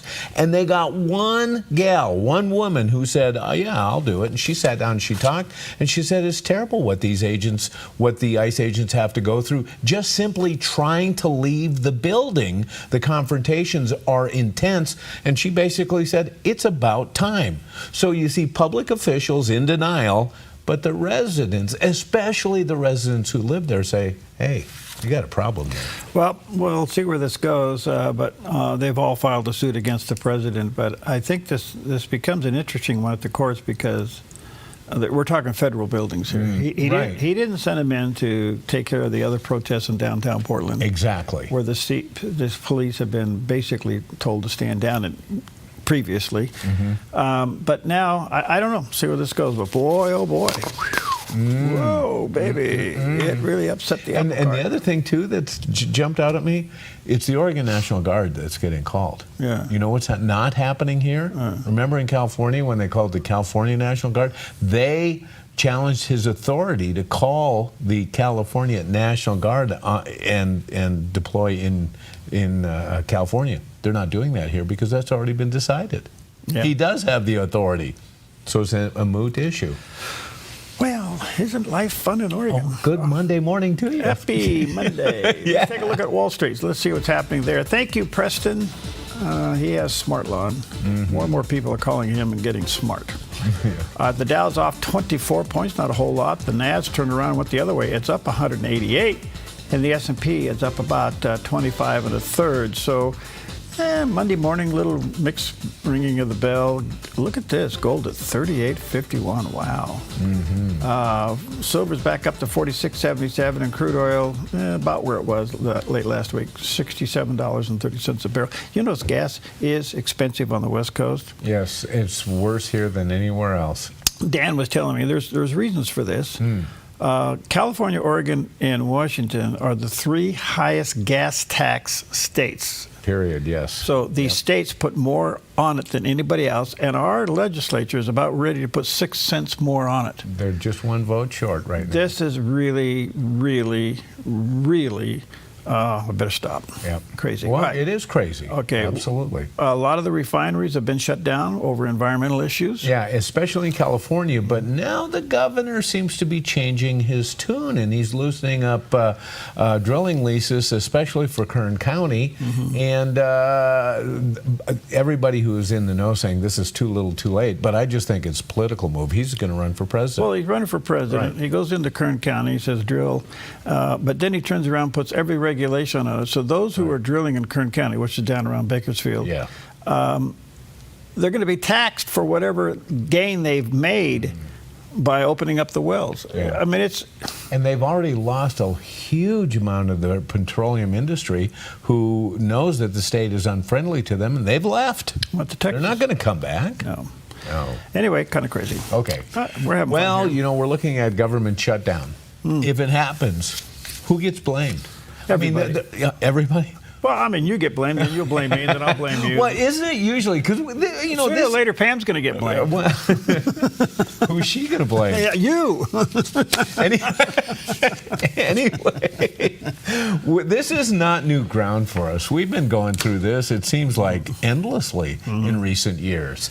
And it seems that the party that has the White House usually is the one that puts blame on the other party for not going along, and then, causing a government shutdown. So does that mean the Democrats are to blame on this? Because they're saying the Republicans are. Well, listen, I think if you're going to look, Okay, let's wade through it. Former House Speaker Newt Gingrich joined Stuart Varney, and he explained why a potential government shutdown will be bad for Democrats. Schumer and Hakeem Jeffries have trapped themselves. Look, the objective fact is, and we just did a poll, America's New Majority Project, I wrote about it in the New York Sun yesterday.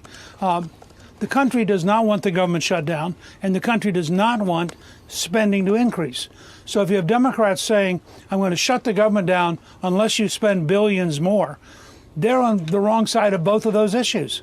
And I don't quite know how Schumer and Jeffries allowed this to happen. But basically, Trump has maneuvered them to a point where they're giving him the opportunity, and Russ Vought has been preparing for this for the last 4 years at the America First Policy Institute and at his own shop. I mean, he knows what he's doing. And they're giving Trump the excuse to begin to shrink large parts of the federal government at a speed you would never get in a normal environment. So, and frankly, this is going to affect the governor's race in Virginia, where there are a huge number of federal employees. It's going to affect the governor's race in New Jersey. If these Democratic senators vote to close the government, they're voting to lay off the federal employees. This is going to be bad for the Democrats in both states.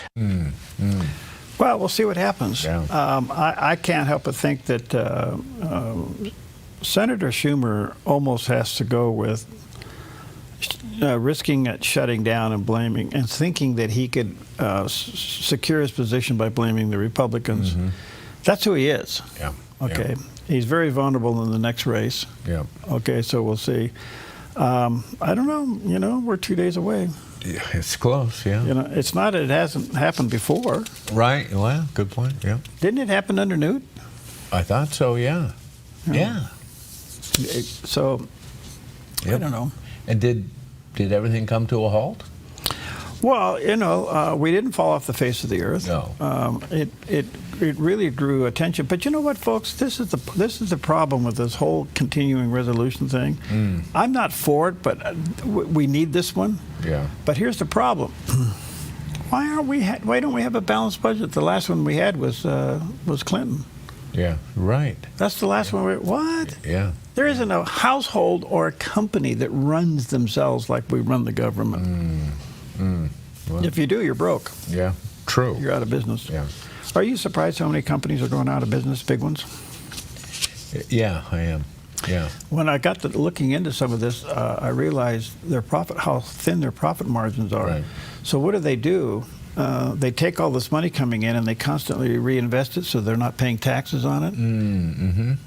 The margins go down, but they spread a lot of money out and they create volumes in other ways. Then you take a turn in the economy and both the things go down. It's tough being in business today. It's really hard. All right, 29 past the hour, and rain is on its way. We'll be right back. Do you hear the cries that pour out from all the earth? Can your hands of glory reach down and heal the hurt? At Rogue Hearing in Phoenix, we help you hear life again, clearly and comfortably. From expert hearing tests to custom aids and more, the team at Rogue Hearing delivers care you can trust. Rogue Hearing in Phoenix at the shops at Exit 24. Personalized hearing care right here at home. Clean water is essential to your good health. Ultra Pure Purified Water has been delivering purified, healthy drinking water to the Rogue Valley since 1995. Locally owned and family run, Ultra Pure Purified Water uses a multi-stage process ensuring your delivery of water is 99.8% pure, so your family stays hydrated and healthy. Online at ultrapurewaterinc.com or call 541-734-0828. 541-734-0828. Something big, something exciting, something dynamic is happening at the Dove TV. It's been months in the making. Change is in the air. What is it? Find out coming soon on the Dove TV. A ministry moment on the Dove. Because Christ is in our relationships at home, there should be a new quality to that relationship. It doesn't always happen all at once, but it happens along the way. As we submit ourselves to the Lord, as we should become better husbands and better wives and better parents and more obedient children and better workers and better bosses. Why? Because Christ is in the equation. Christ is everything. The title of this series is Christ Above All. He's more important than anything we've talked about today, to understand that it's all about our relationship with Christ. And here's Paul telling us, you want to honor the Christ that is the center of your life. It's going to affect how you live, how you relate at home, how you relate at work, how you function as parents. Christ is a difference maker. A ministry moment on the Dove.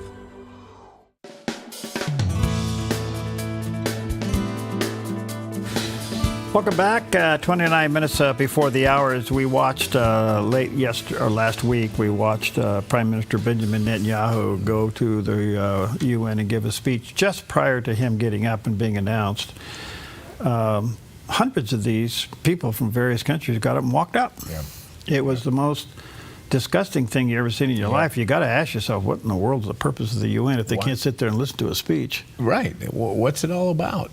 Well, it's become highly biased run. Anyway, they walk out. He gets up. He gives a speech. It was just an unbelievable speech. Yeah.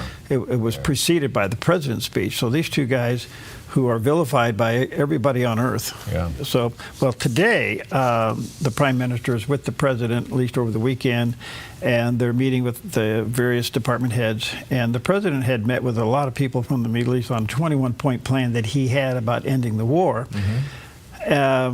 Prime Minister Benjamin Netanyahu is being asked now to take a look at this meeting and the results. And I'm going, is this the art of the deal? Yeah. I just don't see Prime Minister Benjamin Netanyahu, as much as he has praised President Trump's support, giving an inch to not finishing the job with Hamas. I think you're right. So let's check in with CBN Newswatch and get caught up. This is CBN Newswatch. It is Monday, the 29th of September, going to begin this half hour with the talks that could determine how Israel's war with Hamas in Gaza could end and the fate of those remaining hostages, as Israel's prime minister is meeting with the president at the White House today. CBN Middle East Bureau Chief Chris Mitchell is going to bring us the story right now. He's reporting from Jerusalem. Their meeting will focus on the 21-point plan President Trump presented to Arab and Muslim leaders at the UN last week.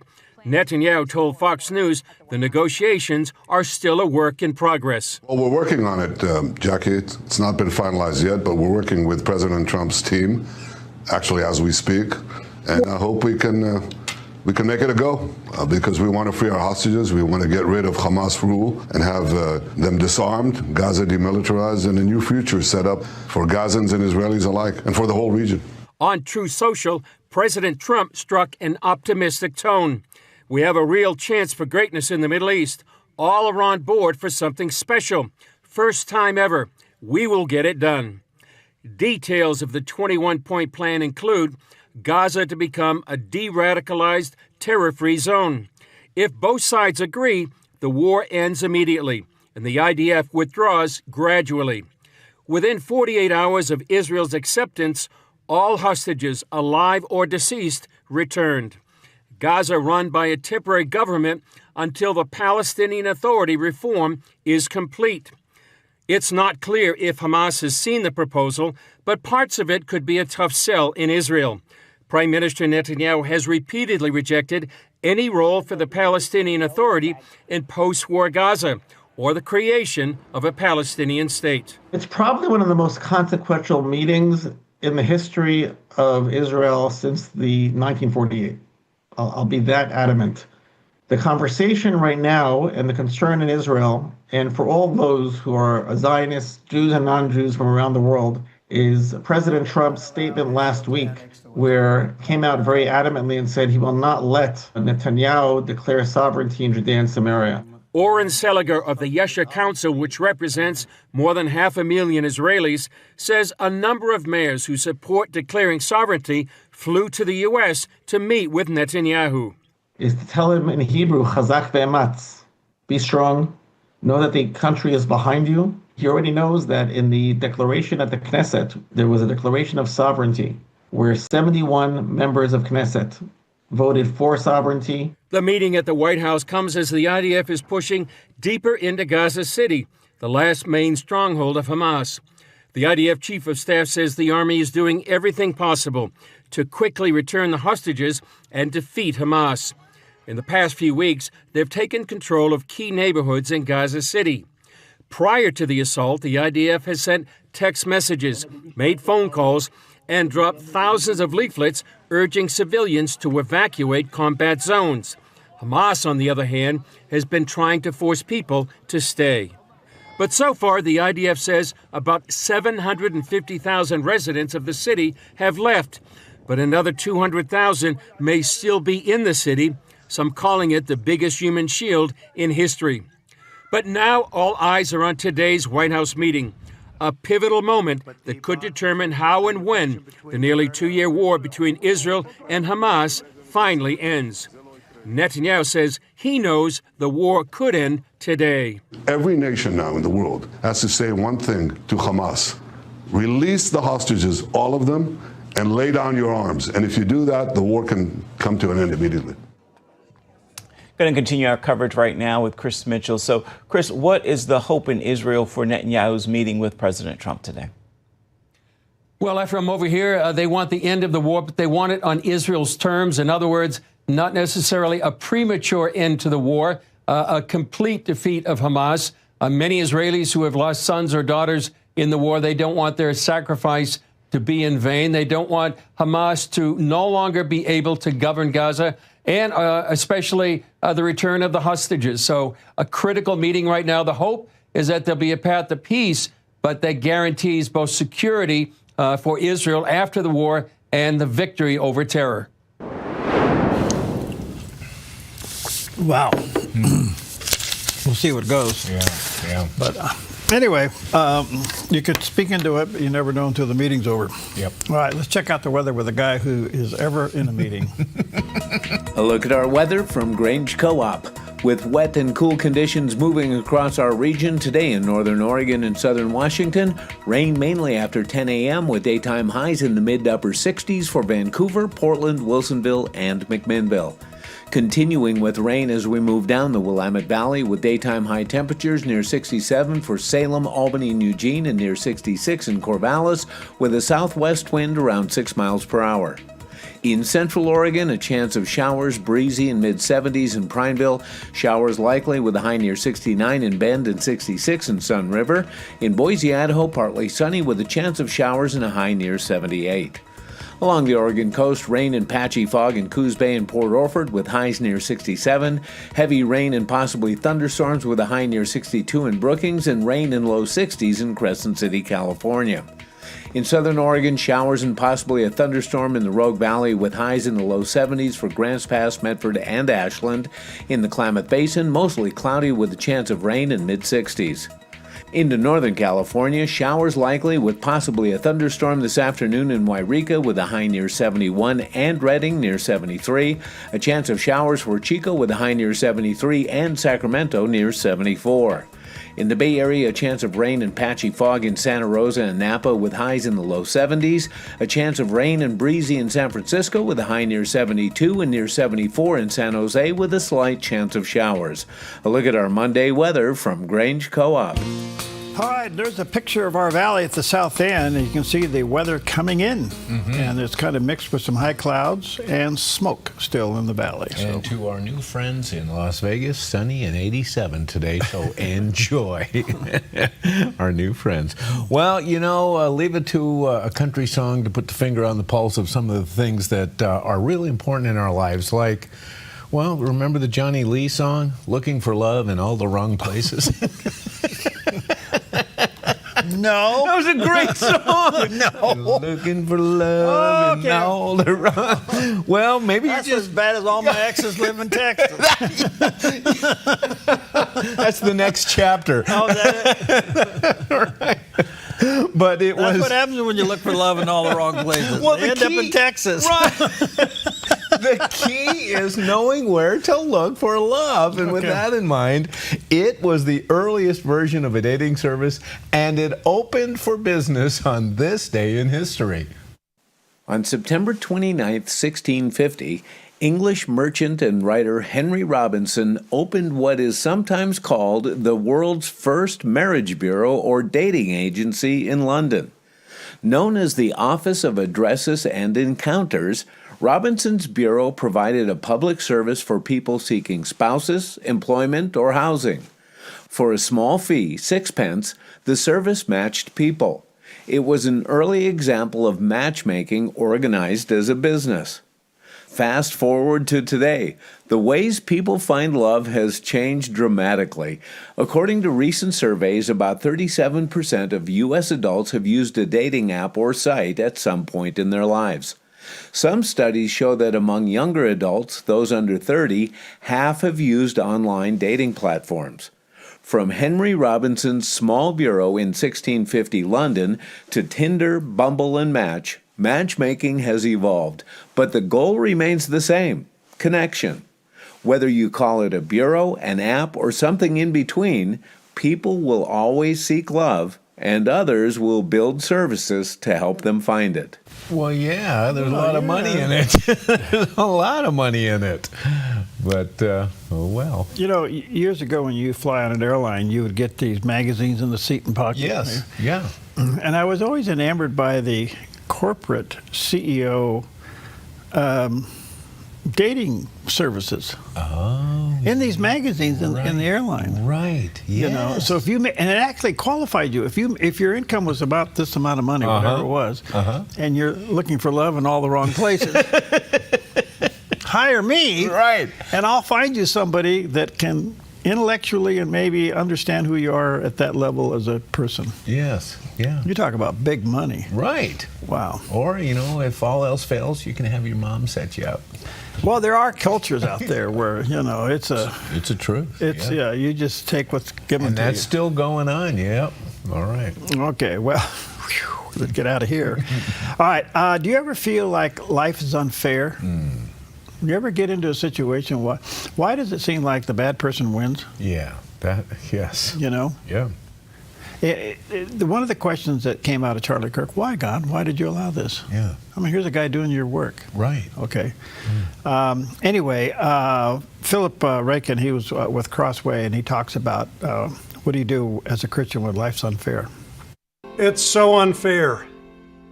Have you ever said that to God? Or even if you haven't said it, did you think it? I know I have. Sometimes it just seems so unfair what you're going through in life and all the struggles you have after everything you've tried to do for God, and yet this is what's happening? Really, Lord? Or sometimes you look at other people who don't seem to be doing the right thing at all, and yet God really seems to be blessing them. Sooner or later, life is going to seem really, really unfair. And even if it doesn't seem unfair for you, you see somebody else's situation, maybe somebody you care about, it really seems unfair for them. I love the answer that Psalm 73 gives to this question of the fairness of God. It's the story of Asaph, and he felt like things were so unfair, and it really caused him to lose his grip on his faith. He almost slipped away from God entirely. It was a really close call for him, and something amazing happened to Asaph. He went to worship. Even though he didn't really feel like it and didn't feel particularly close to God, he knew that the only place he could really meet with God and get answers to his spiritual questions was to go to a place of worship and continue to hear God's word and continue to sing God's praise, even if he didn't feel particularly praiseful at the moment. Asaph didn't back away from God when he had questions about God's fairness. He leaned in, and he was willing to listen and to see. And as he was there in worship, he suddenly realized this isn't going to end well for people that don't follow God. God is a God of fairness and righteousness. He is a God who rewards those who are faithful to him. And he reached a place of peace and settledness. And he said at the end of his song, it's good for me to be in this place where I'm near God. It's good for us to be near God too. And it's particularly good for us to be near to Jesus Christ. Because, Jesus went through the most unfair things that have ever happened. He was the sinless Son of God, and yet he was wrongfully condemned. He was put to death in an excruciatingly painful way. None of it was deserved. If anybody could say, this isn't fair, it was Jesus of Nazareth. And he was willing to go through all of that for our forgiveness so that we could be reconciled to God. And so that in the end, God would do what is just in the way that he deals with sin, but just in a way that would also show mercy. When we struggle with the fairness of God, we should go back to worship. We should go back to the cross. We should stay near to God, not go far away from him, and trust in the fundamental fairness and grace of God that he has shown to us in Jesus Christ. Great advice. And when you're in that spot, try that. Yeah. See how it works for you. I think you'll be surprised. All right, we're going to take a quick break and take a look at some bad coffee. We'll be right back. By the blood of the Lamb and the word of our The Lennox iComfort S30 thermostat can sense changes in your environment. It even knows when you come and go. So now your home's most important system is also the smartest. Metal Masters can give you the smartest home comfort system available. It knows when you're away and adjusts when allergens and humidity get uncomfortable. Trust Metal Masters to provide perfect air for your family. Lennox. Air is life. Make it perfect. Something big, something exciting, something dynamic is happening at the Dove TV. It's been months in the making, and you've made it all possible by your faithful giving. Change is in the air, a difference you'll see. Mornings will never be the same. What is it? Find out coming soon on the Dove TV, encouraging and informative. Finding that next great series to binge watch is fun, but your neck, shoulders, and body don't count that as me time. Hi, I'm Tamara Miller, owner of Organic Element Spa, and I invite you to put down the remote, get off the couch, and schedule yourself some real me or we time with your favorite service, like one of our many massages, couples massages, or facials. Your health, safety, and comfort are always top priority with us at Organic Element Spa. We can't wait to see you. Book your appointment today. At Sweet Tea Express, we've got you covered. Order at the counter and our friendly service staff will do the rest. Burgers, salads, sandwiches, barbecue platters, sides, and more. Smoked, grilled, and served to perfection. Sweet Tea Express, breakfast, burgers, and barbecue. Hi, I'm the SOS Alarm guy, here to tell you about a great deal. SOS Alarm will not only beat any internet deal, but will install the system too. So burglars, beware. SOS Alarm for security and beyond. Welcome back. All right. The Graham family is amazing. All the kids and the grandkids are in ministry. And Billy and Ruth are in heaven. But Anne Graham Lotz has gone through a lot in her life. And she lost her husband, lost her dad, of course, lost her husband. And she has fought cancer. Right. She's been down for the count, and there's been a time where she felt like she actually fell out of love with the Lord. And she talks about this with CBN during her interview with Billy Hollingwell about how she found herself falling out of love with the Lord. And then in her repentance, what happened? And she shares that with us now.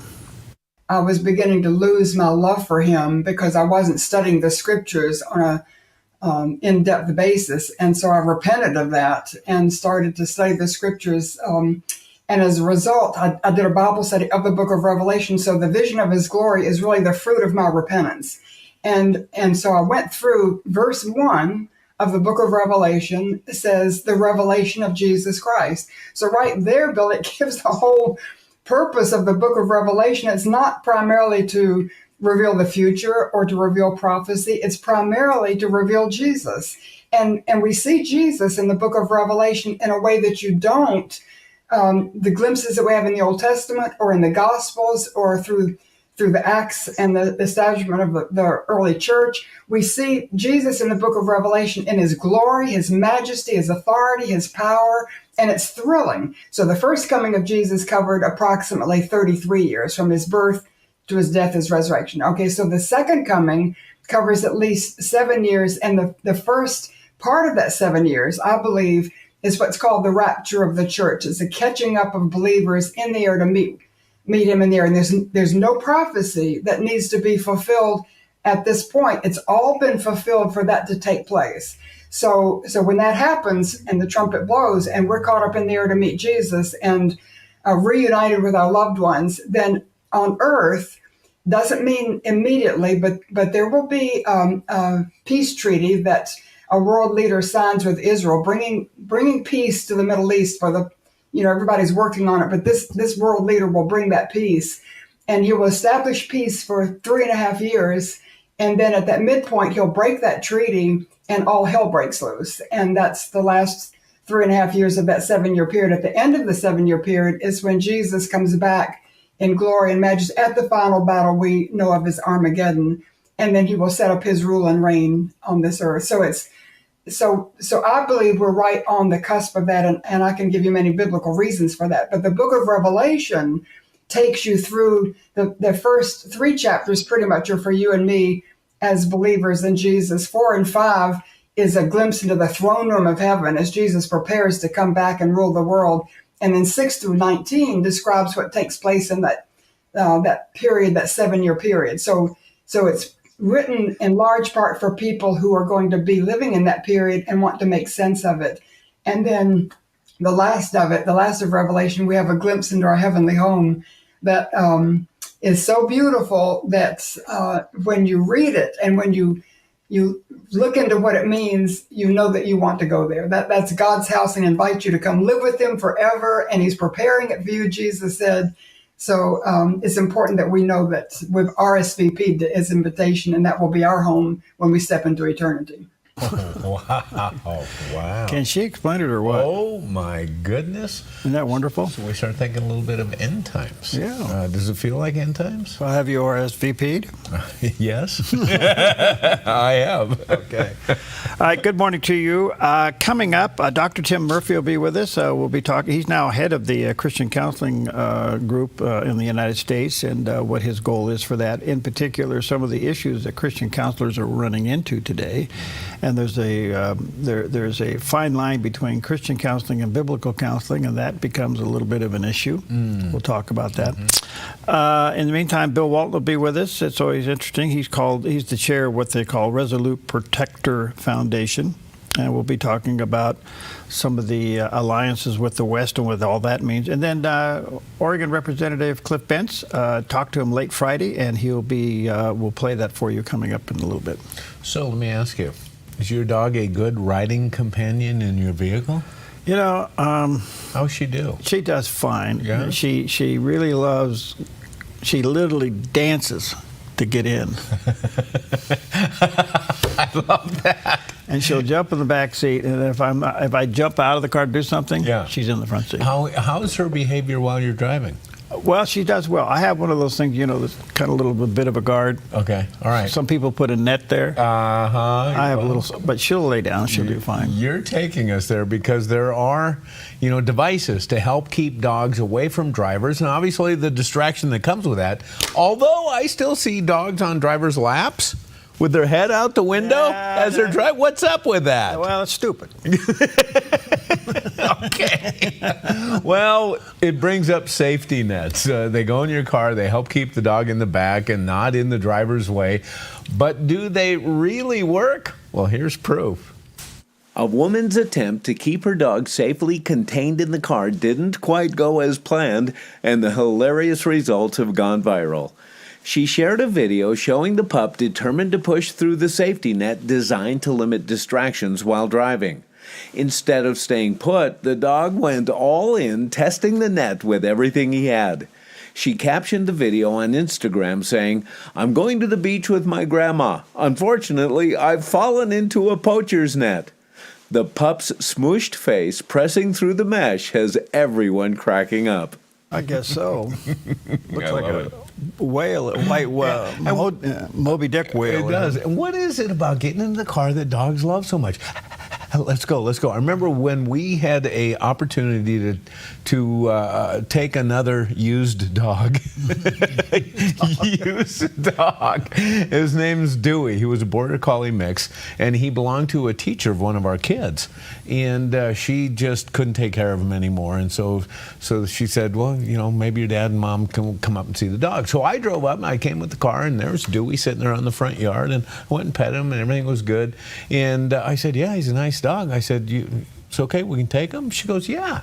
And I said, well, let's see if he'll come, and I opened up the door. I didn't even say, come on. He jumped in the front seat. He said, let's go for a ride. Yeah, that's what our dog, you open the door, she's in. That's it. Yeah. UPS guy drives up, she's in the front seat with a UPS guy. Oh, I have a dog that's crawled into the UPS truck many times. He has to throw a biscuit out. There you go. To get him outside the truck. Good stuff. All right, stick around. We've got some great conversation. Take this to today. This is a powerful scripture. Galatians chapter 6, verse 7. Do not be deceived, because God is not mocked. For whatever a man sows, that will he also reap.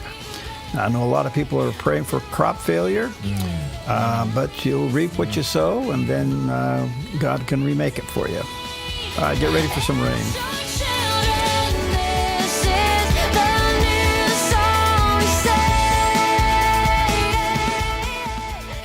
Something big, something exciting, something dynamic is happening at the Dove TV. It's been months in the making. Change is in the air. What is it? Find out coming soon on the Dove TV.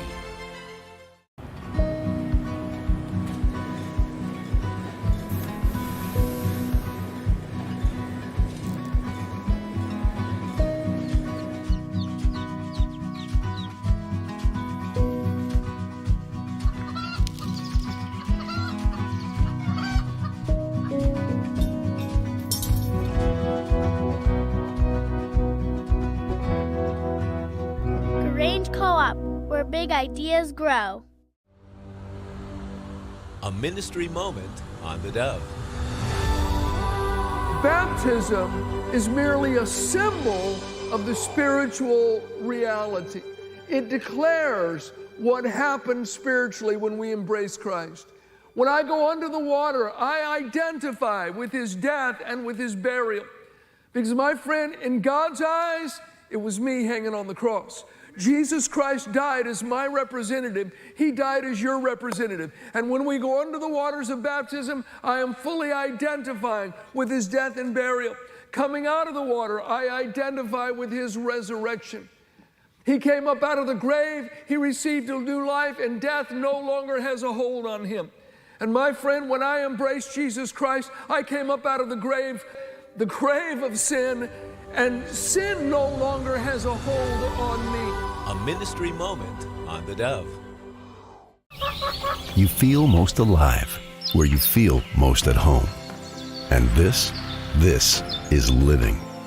Bobcat, the company that changed the way the world works, is coming home with a quality compact tractor built to match your quality of life. This isn't work you have to do. It's work you get to do.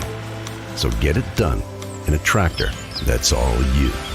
See your dealer or visit bobcat.com. Buying or selling a home can be stressful. It's one of the biggest decisions you'll make in your lifetime. That's why it's important to work with someone you trust, someone who has the right experience and knowledge of the market. Hi, we're Patrick and Paulina Leiser with Leiser Real Estate Group. And whether you're looking to buy or sell a home, our mission is to take the stress out of the transaction and make it as seamless and rewarding as possible. Contact us today. We look forward to working with you. Mornings will never be the same at the Dove TV. A difference you'll see. What is it? Find out coming soon.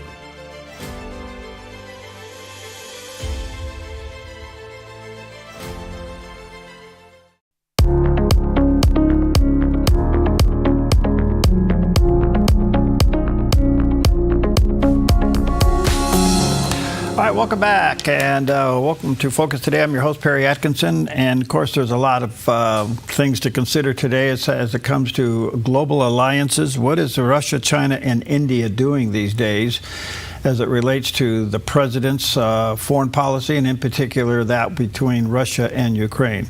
Very timely to have back with us today Bill Walton. He's the known as the Unwoke CEO. He's the host of the Bill Walton Show. He chairs the Resolute Protector Foundation, which is a 501c3 media production company, and creates and produces original educational entertainment content. He's also formerly chairman of the Tea Party Patriots. In 2016 and 17, he led the agency's action and landing teams for all of the federal economic agencies for the President Donald J. Trump. Presidential transition team. He does have a website, thebillwaltonshow.com. There's the picture of the landing page, thebillwaltonshow.com. Bill, good to see you again, friend. How are you?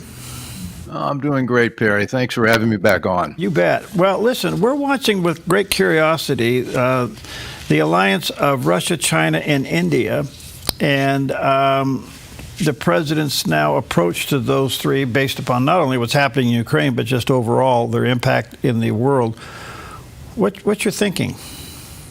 Well, I think the thing that brought this into high relief was that there was a conference about 3 or 4 weeks ago, the Shanghai Cooperation Organization, which has been around for 15, 20 years with a lot of the countries in the eastern part of the world, and most notably China, Russia, and India are major players there. I think the president of Iran was also there, and the president of Turkey. And so it gathers a lot of very significant countries.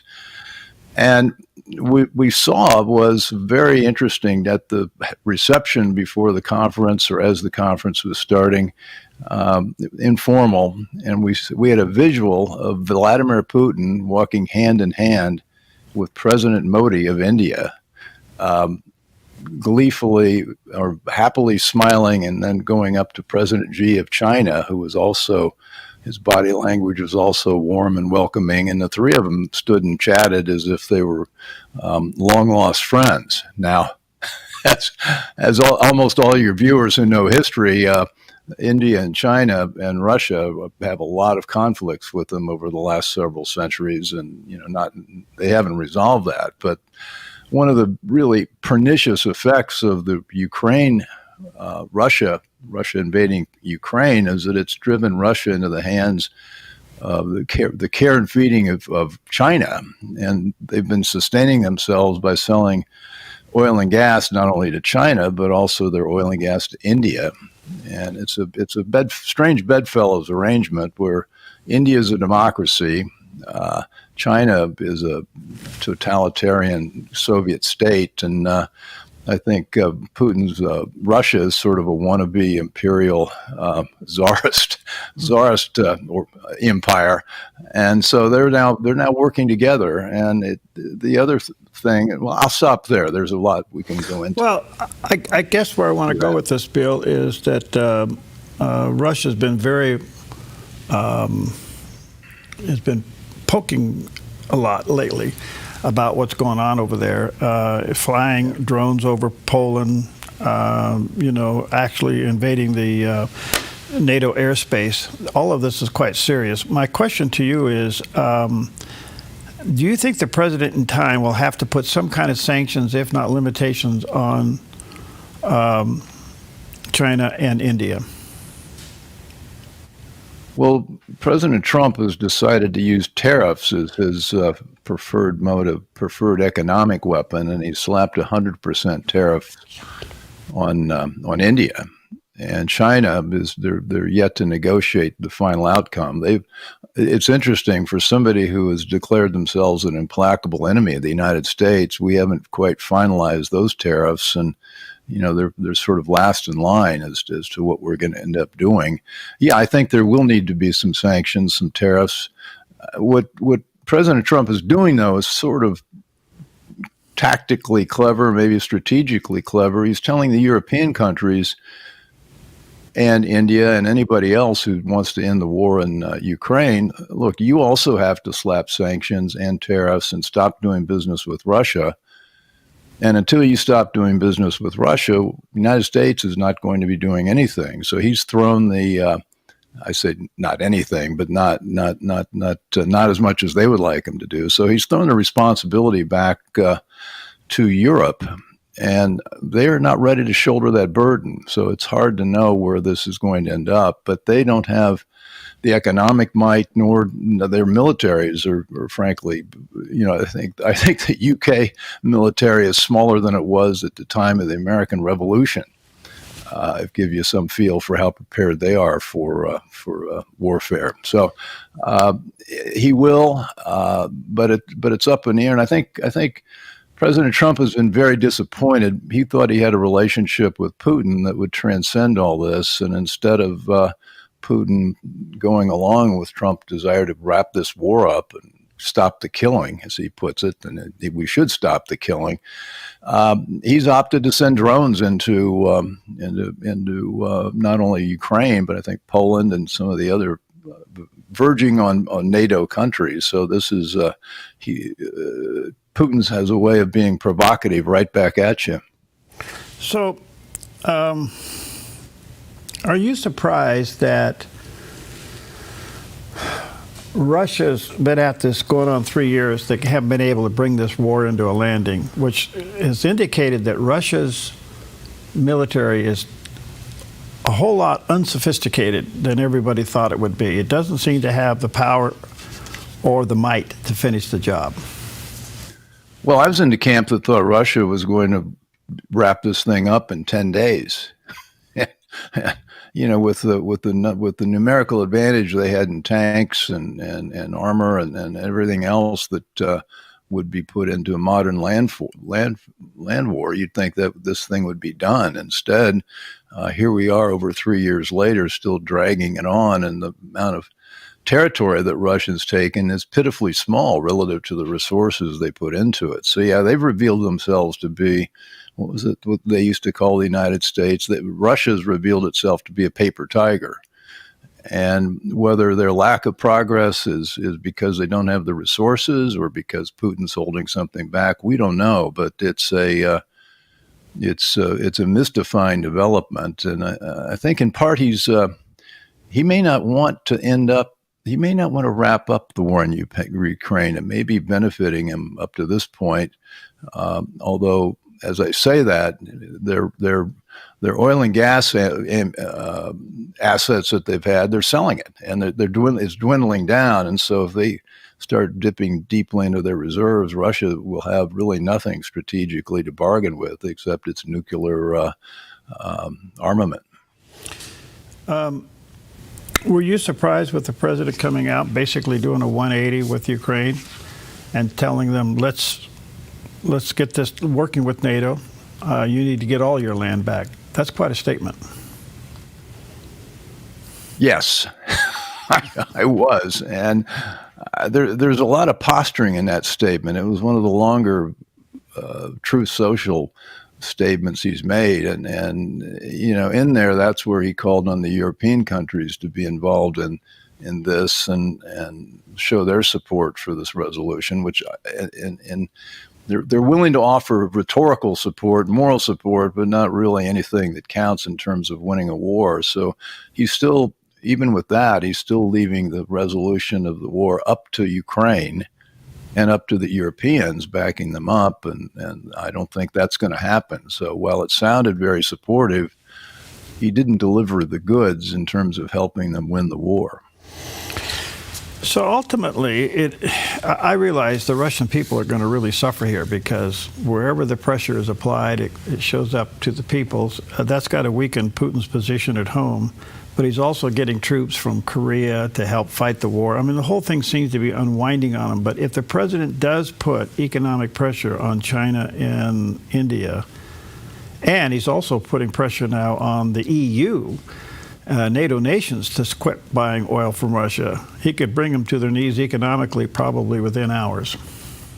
Well, he could, but again, China has options that we don't really think about. And I wrote a piece for Blaze media not too about this, and China now is selling an awful lot of its manufactured goods.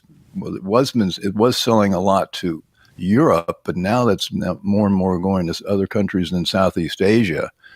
And whether this is primary goods sales or whether it's parts for them to re-export and hide the fact they're coming from China, you don't know. But they were double what they were just 7 or 8 years ago in comparison to U.S. exports. And so there are options, and the world has changed a lot from Trump 1.0. We've got to pay attention to the fact that half the world's population, if you drop a pin in the map around northern Vietnam, southern China, and that region, and take it out a couple thousand miles, you capture half the world's population and almost 45% of its economic activity.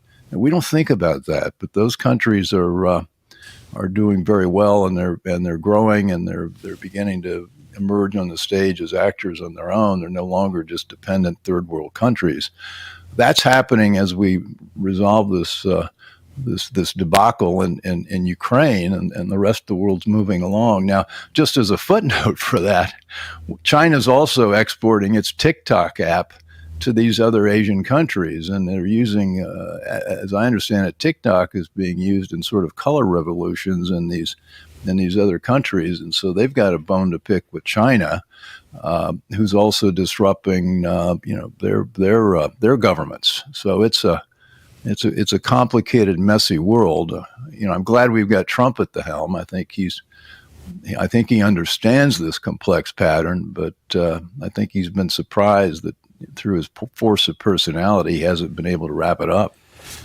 So where does this go, Bill? I mean, one of his motives is to stop the killing.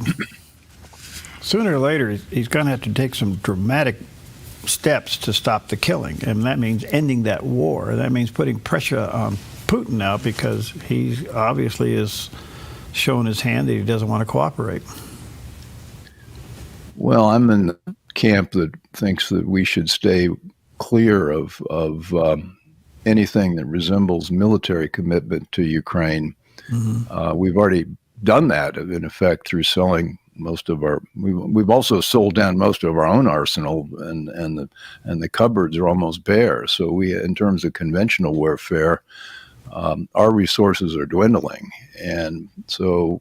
There's now. When this all started, there was all this. We were all concerned about a nuclear outcome, and now that seems to be back on the table, where all the combatants seem to have run through their conventional weapons and their conventional economic weapons, and now we're left with something more stark. I don't know. I mean, somebody's going to have to be the grown-up here, and I know that Trump would play that role vis-a-vis Europe, but whether he can do it and bring Putin around, I don't know. But you're asking me a question I wish I could answer, but this is something where we've all sounded very smart over the last 3.5 years about it's going to go this way or that way. Yeah. And so far, I don't know what my batting average is, but it's not very high. Do you think Europe, in the long run, understands they need to stop funding this war? I mean, I realize that Ukraine is the buffer between them and Russia.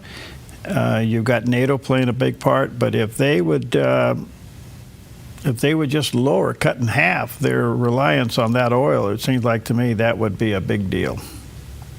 Well, Europe has already impoverished itself through its green new, their own version of Green New Deal. They've shut down nuclear and they've shut down coal, and Germany's producing, I think, 15 or 20% less electricity than it was even 5 years ago. And there's an unreality here. I mean, we talk about elites in the world, the Davos crowd, and all that sort of thing. Well, I think the EU and most of the leaders in NATO, not the United States, but the European countries, are suffering under the delusion that they are still, able to call the shots. And the elites are really out of touch with what's going on the ground, and they're also out of touch with populist movements that are growing inside their countries, which really want to wrap this war up. If they took that draconian measure to cut buying oil and gas I guess, I don't know. Oil and gas is very interesting, very tricky. It moves all over the world. It doesn't go from A to B. It goes from A to D to G to Z to whatever, but final destination. And then at the same time, Russia's cut a deal to build a pipeline with China. And so as I've been saying, the realignment that's taking place here is very ominous. And that they brought India into this with its democracy, and Trump's exacerbating it with 100% tariffs on India. You know, I think Trump's done many, many things that are smart economic policy, but I don't think tariffs are among them. I know he says his favorite best word in the English language is tariffs. I don't agree. I think it's a lot of people, particularly in the case of India, it could come right back to hurt us.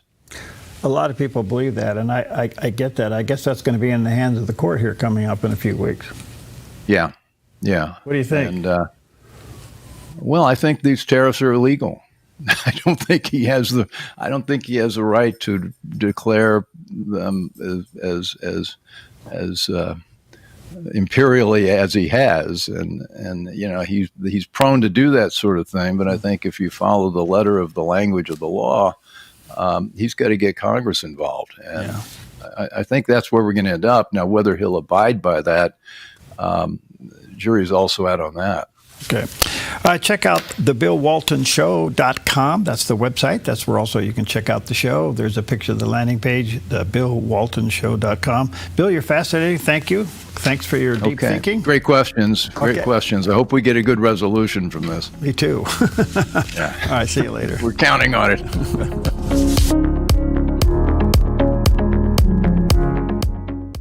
Something big, something exciting, something dynamic is happening at the Dove TV. It's been months in the making, and you've made it all possible by your faithful giving. Change is in the air, a difference you'll see.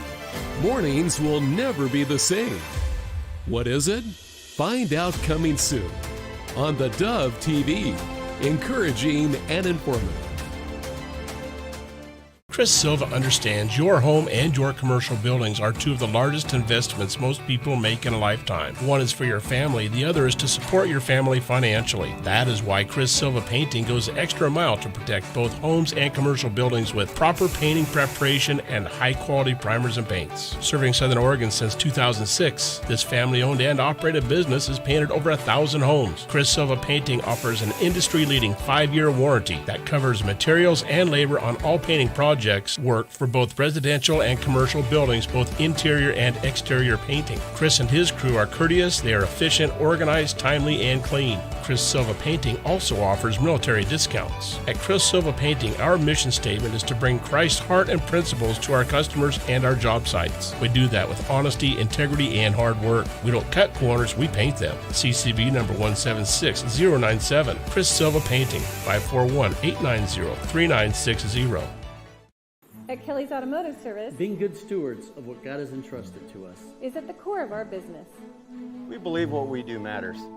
Every interaction, every transaction is another opportunity to bring Christ's values into the marketplace.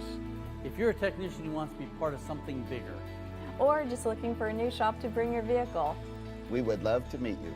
We're Kelly's Automotive Service, where we service your vehicle, but take care of you.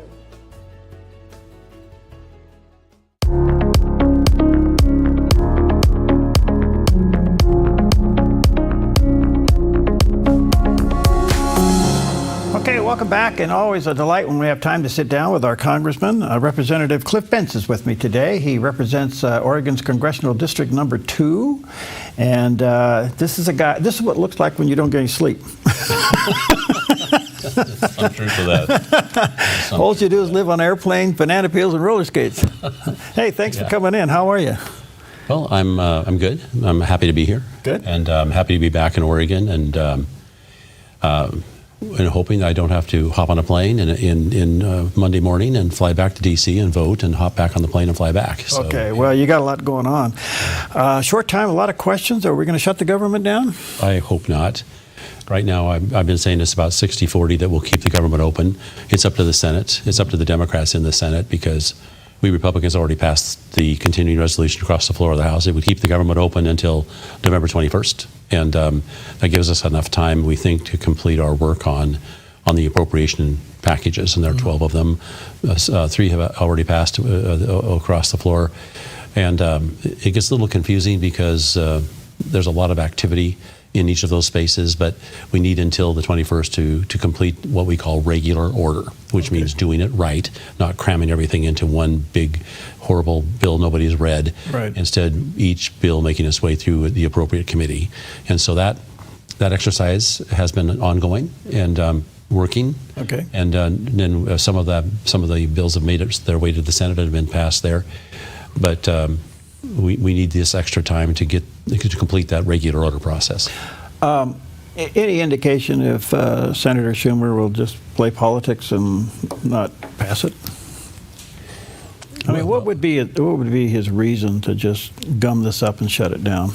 Well, because he took so much heat when he got the 7 people to vote to keep the government open 6 or 7 months ago. He was absolutely pilloried for that, for jumping in and, quote, helping the Republicans. And so this time around, the Democrats are trying to say that unless you include an extension of the subsidies that are in Obamacare, if you don't do that, you Republicans are terrible and we're not going to join you in keeping the government open. We'd rather shut it down. The president saying in the continuing resolution that he'd like to roughly $58 million for security for the White House and Supreme Court and others. Do you think that'll be added? Well, we've got to keep everybody as safe as we can. I think what I've been trying to say and point out to folks is that this is a challenge that covers a lot more than just the president, just the Congress. It also applies to our children in schools and people going to church or synagogue or going to meetings, public meetings, such as Charlie Kirk was holding. This is a situation where we have to do a much better job of keeping people safe, and we really do have to, our kids in particular. So, yeah, sure, I think that it may make its way into the bill for the president, but we can't just limit our keeping people safe to politicians. No, I understand that. On that note, I just wanted to make a side note here. I noticed that when I looked at the vote on Resolution 719, which was to memorialize Charlie Kirk, you voted yes, and your colleagues all voted present. Kind of sad. It was my Democrat colleagues from Oregon all voted present. I think it was reprehensible. They should have. What a person is killed doing the work of trying to involve people in politics, and you won't vote for him. I thought it was beyond sad. That's horrible. Okay, the other thing that always comes up is Medicaid, Medicare in the argument. We're hearing all of the pushback and everything. What's your take as a congressman? What are we looking at there as far as adjusting those services? Well, I always lead by expressing something that my Democrat colleagues seem to ignore, and that is that Medicare, Medicaid, Social Security, these programs are essential. They are absolutely essential. But we have to operate Medicaid or any program in a way that's consistent with the law. And that is not what's been happening with Medicaid. What's been happening is, starting probably before COVID, Oregon added many people that are not eligible for Medicaid, expanding the roles under the guise of, well, everybody needs health care. Well, we don't have free health care for everybody. We have free health care or close to free health care for people that fit within carefully defined categories, like you're supposed to be broke, or you're supposed to be not able-bodied necessarily unless you're on the ACA or on the expansion population of Medicaid. These folks that have been added incorrectly need to be taken off. By saying incorrectly, it's actually illegally. And that would be people who make too much money. It'd be people who are here illegally. And ultimately, it's going to be people here who choose not to work under the new work requirement. Able-bodied people who choose not to work. So you think those adjustments will be made? those adjustments have been made. Okay. And so the real question is, how do we make sure that our hospitals and other medical providers are able to work once those reductions necessary because the law requires it are made? And by the way, Barry, that's why I've been meeting with the hospitals. I met yesterday with Asante and Providence, and I think those are the 10th or 12th hospitals I met with in the district, or I'm sorry, medical providers I met with in the district. Okay. The subject of tariffs all over the place, and you're in the heat of it. Do people understand them? A great question. That is a great question. So I've never been a huge fan of tariffs, and that's because it's one part of a very complex system. And so if you change a tariff, you necessarily change a lot of other things, contracts and regulations and laws and shipments and all kinds of things change. And so I understand what the president is trying to do. He's trying desperately to bring higher paying jobs back to the United States. And the fact that Oregon has 33% of its population on Medicaid shows you how necessary higher paying jobs are. Because we shouldn't take pride in the fact we have a third of the state on Medicaid. What is that about? So the president is doing his best to try to figure out how to use tariffs to drive higher paying jobs back to the United States. Now, will it work? That without driving up prices? That's the question. Well, there is a short-term pain, I guess, as you make the adjustment. But right now, all this is stuck and it's going to go to the Supreme Court, and I guess hearings will be heard sometime in November. How do you think that'll turn out? Well, so if the Supreme Court chooses to rule against what the president's use of different laws to justify what he's doing, he has other means of accomplishing the same or almost the same outcome. So that's why I don't think we're seeing huge concern at the White House over what's going on in the court. There's concern, no doubt about it, and I'm sure he hopes that the Supreme Court rules in his favor. But if it doesn't, there are other means of imposing these tariffs. The real question for me as a congressman is the authority that the president is exercising being exercised consistent with Congress's job, who is supposed to be doing these tariffs. But that issue has not been front and center, and that's because we want to see if what he's doing is going to work. And that's a reflection of the people I talk to in my district. I say to the ranchers, I say to the farmers, I say to the manufacturers, I say to the nursery people, wine growers, everybody is affected.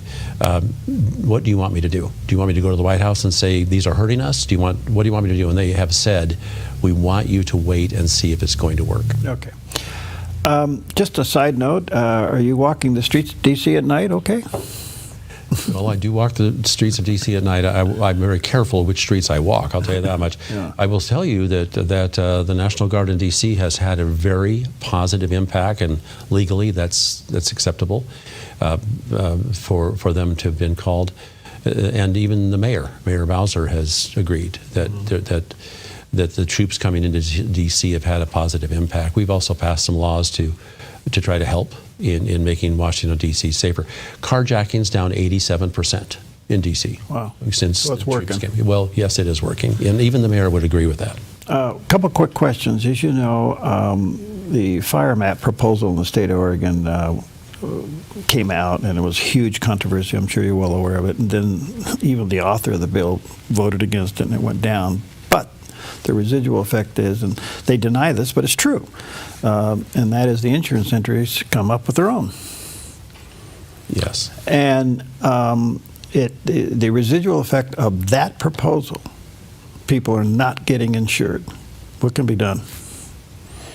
So I've had conversations with various folks on how to drive down risk. And of course, you drive down risk by removing fuel from the forest and making it less likely to burn up. The real challenge is what happened in California.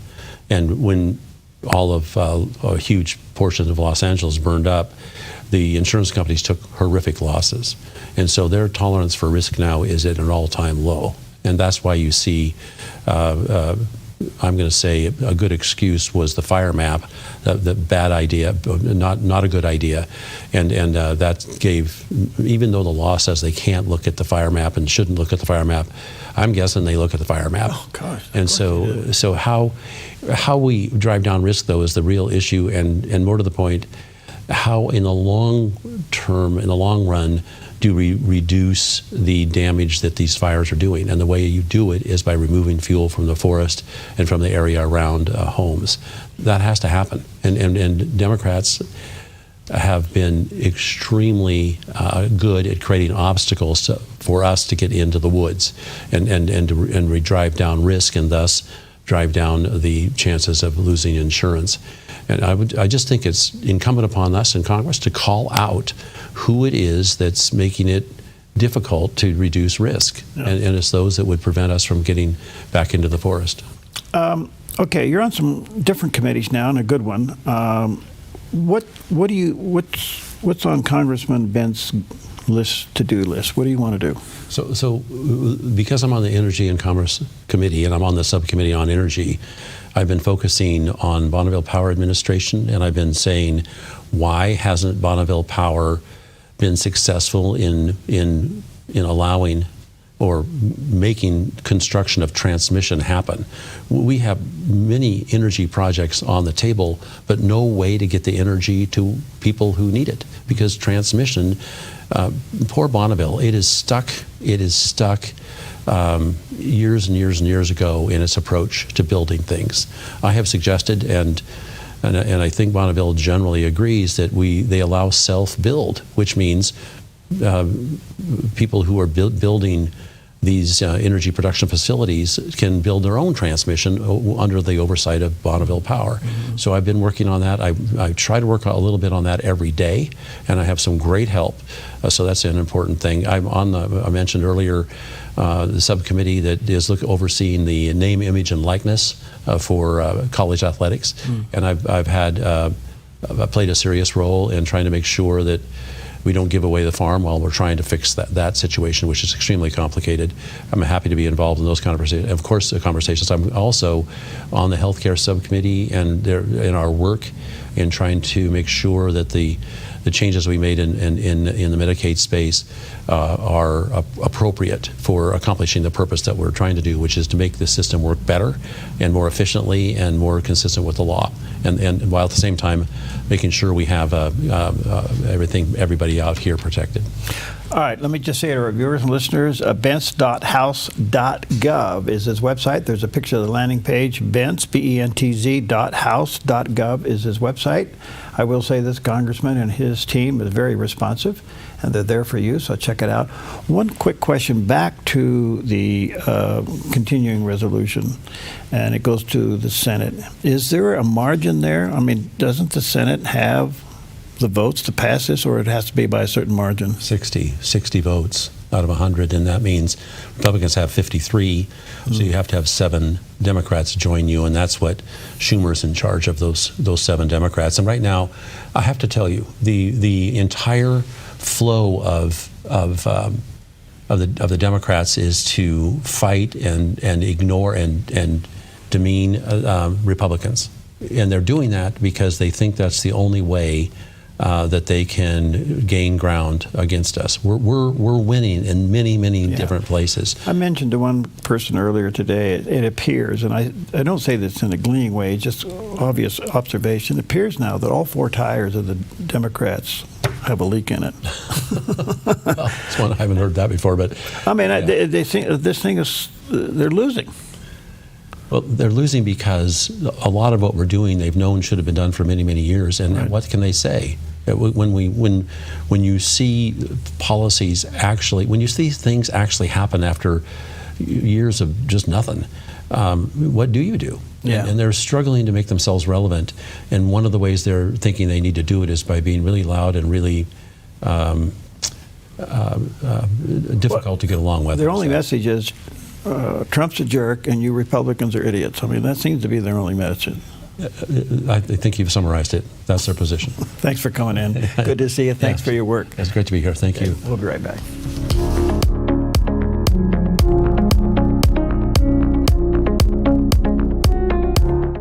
Something big, something exciting, something dynamic is happening at the Dove TV. It's been months in the making. Change is in the air. What is it? Find out coming soon on the Dove TV. We've all enjoyed a real hot summer, and now fire danger is biting at its heels. Flammable blackberries and underbrush will grow like gangbusters and sprout fire danger in no time. A wise property owner knows the best time to take care of fire danger is to extinguish it before it gets started. GMV Forestry, LLC can help you protect your property with adequate fire brush clearing to fireproof a zone around your precious property. With over 35 years experience, GMV Forestry LLC has the knowledge, experience, and all the equipment you need to get the job done right, offering a wide variety of services like mulching, field mowing, snow removal, driveway clearing, ditch cleaning, gravel delivery and spreading, driveway sweeping, logging, and more. GMV Forestry LLC does it all, and they do it right. GMV Forestry LLC, the team you can trust. 541-660-6445. 541-660-6445. The Lennox iComfort S30 thermostat can sense changes in your environment. It even knows when you come and go. So now your home's most important system is also the smartest. Metal Masters can give you the smartest home comfort system available. It knows when you're away and adjusts when allergens and humidity get uncomfortable. Trust Metal Masters to provide perfect air for your family. Lennox. Air is life. Make it perfect. Hi, I'm Sherry Breslin with Rogue Valley Security. Whether it's alarms, cameras, keyless entry, or even Starlink, we tailor solutions for your home or business. We believe in professionalism, excellence, and integrity. Every job, every time. Visit RogueValleySecurity.com.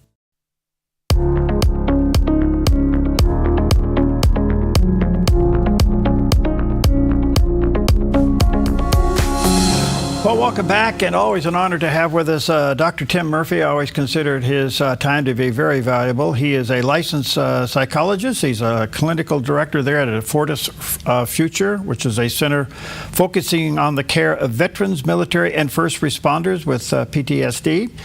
Dr. Murphy was elected to the U.S. House of Representatives 8 times from Pennsylvania's district, 18th district, so he has those wounds. He's the author of The Christ's Cure, 10 Biblical Ways to Heal from Trauma, Tragedy, and PTSD. And there's a picture of that book on the screen, which I highly recommend. If you do any kind of management of people, get this book and have it in your library. You'll end up writing in the margins. You can go to drtimmurphy.com is his website, drtimmurphy.com. Dr. Murphy, it's always good to see you, and I'm seeing more of you all over the landscape and media these days. That's right, getting a lot of airtime, particularly on Newsmax and some other places, and a company called Logos, Logos. You may be familiar with them. They do a lot of faith-based books. They've just taken my book on, The Christ Cure, so now you can go to that and have lots of hyperlinks to every Bible quote I have in there and lots of other things. So Logos is another place for it. So Good. Getting there. Hey, thanks for your time. As always, we value it. I see recently you're now the division head for the military counseling at the American Association of Christian Counselors. What is that role? So AACC is a 60,000 member strong organization of Christian counselors. And within that, starting a new division to serve those of military and first responders, recognizing that of veterans, about 40 to 50% have some mental health concerns, and of active duty, about 20 to 25% have some concerns. We know that policemen, firemen, paramedics, 911 operators, very high incidence of PTSD, of chronic illness associated with the high stresses of the job. So my role now is to build that division, to find a lot of counselors who want to work more with those who are military veterans or active duty, noting that outside of those who are on bases, many times it's hard to get services for them. And most veterans do not use the Veterans Administration hospital system. Many live too far away. It's inconvenient for them. They don't like the system. And so we're really trying to ramp up a lot of Christian counselors. To this date, a more secular approach that the military has had is, other than chaplains, they have not looked to hire people who can provide a faith-based service. But think of this, about 70% 90% plus of those in the military have a strong faith, and they want to work with someone who can provide some faith-based or faith-infused counseling for them. I mean, think of the kind of issues they deal with: hope, loneliness, sadness, some of the moral injury of when they're involved in conflict, perhaps the loss of someone else they know. So it would make sense we build this up. So that's what I'm working to do. Do you think part of the problem is, Dr. Murphy, that we don't understand the scope of the problem? The scope of the problem for these groups, you mean? Yes. I think so. I think that we tried to narrow it down to just a purely secular problem, and it's more than that. We've lost a lot of the role that faith and religion can play in guiding our lives. You know, there's been a lot of our founding fathers has said, and John Adams at the top of the list, saying our Constitution was written for a people of faith, is not there for any others. And so what we see is not just this moral erosion, but the erosion of being part of religion, being part of worshiping, Bible study, prayer, all those things cast aside and mocked. Really, you look at the number of attacks on churches, including one just recently in Michigan.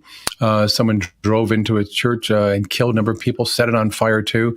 These are, in some cases, acts of mental illness and delusions, but also some acts of evil. I mean, I think the Charlie Kirk case is one of those that we need to question that in a society through social media, et cetera, really is attracted to the occult, to the negativity, to the dark side of things, to evil. It would make sense that people think that they should begin to follow those. And we need to fight that back with the Lord and to really have our armor of God to fight back against that, to just look at things that are sadness and depression and worry and anxiety as purely mental health issues.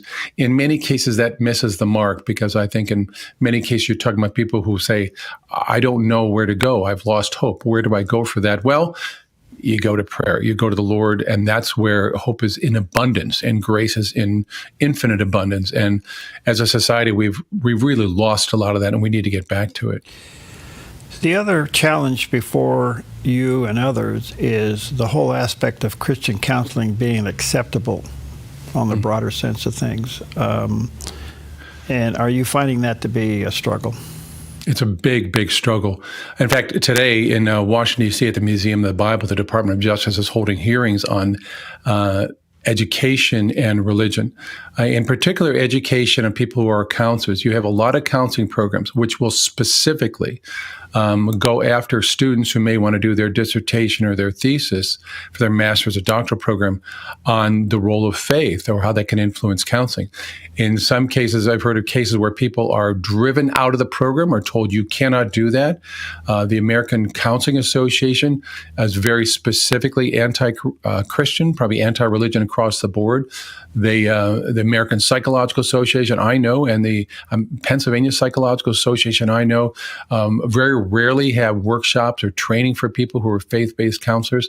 And the outcome of that is we don't have the people who can work at this. You don't have the research that indicates the value of that. And so you see this pervasiveness instead of a pseudoscience, and particularly in the area of the transitioning gender dysphoria in children, them saying it's a good thing for kids. One very specific area, Perry, where it's forbidden is counseling someone who has problems. Let's take an example. Let's say a child growing up is tragically molested by someone, and a coach, a teacher, anybody. And that child ends to think, well, maybe it's a boy thinks, well, maybe I'm gay and I have problems with that, and wants to talk to a counselor about that. In many states, it is absolutely forbidden. You can lose your license if that counselor starts to talk to that children about that child, say, maybe you're not gay, you're not lesbian, you're struggling with this because you were assaulted by a person of the same sex. You're not allowed to do that. You can help that child become gay, but you cannot help that child question that. That's called, there's terms they have for that, with using false information to get these bills passed through legislatures, saying that it used to be that people were given electric shock and medications and other things to overcome this conversion therapy. Similarly, in Virginia, therapists are required to learn how to help children transition when they have gender dysphoria to the other gender. You're not allowed to counsel a child to stop that process. This is just awful. It is anti-science. And what happens is if a person says, I can't do that because of my faith, then they say, well, then we're going to yank your license and prosecute you along those lines. It's awful. But even if you say, I'm against it because the science isn't there, they still challenge you and say, you have to do this because we're telling you to do that. So that's a big battle. I know President Trump is and the faith officers are taking action on this. I had some meetings with them a couple of days ago. They're going to be very aggressive on this and allowing people who have a faith to provide the choice of counseling people of faith with a faith-based treatment. Wow. Let me take a quick break. I got a big question on the other side of this. Check out Dr. Murphy's website, drtimmurphy.com. There's a picture of the landing page, and certainly check out his book. I think you'll find it to be an amazing resource for you to have. And it's called The Christ Cure, 10 Biblical Ways to Heal from Trauma, Tragedy, and PTSD. We'll be right back. Something big, something exciting, something dynamic is happening at the Dove TV. It's been months in the making. Change is in the air. What is it? Find out coming soon on the Dove TV. Chatbots, digital characters that can text and talk to your kids. Kids can get into these intense relationships, forgetting that it's a robot that they're talking to. What happens when they turn to an AI-powered chatbot for advice? They will produce content that the person asks for without a filter or thinking about is this the right thing to do? How to keep your kids connected to the real world. Monday on the 700 Club, right here on the Dove TV. Your property demands equipment with more reliability, durability, and versatility built in. Kubota equipment is ready to get the job done right.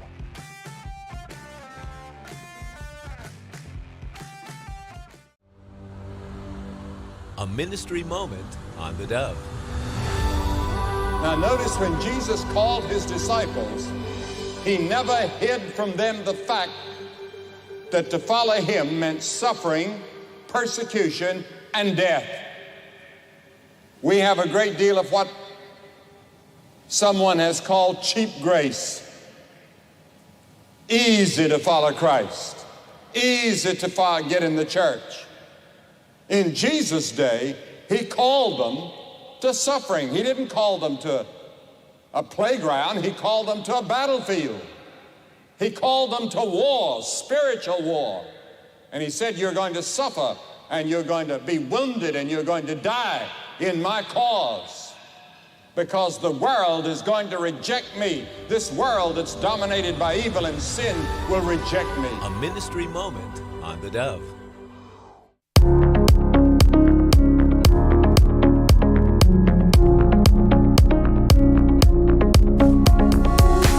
Welcome back. Always an honor to have time to sit down with Dr. Tim Murphy. He's a licensed psychologist and heads up the Fortis Future, which is a center focusing on care for veterans, military, and first responders.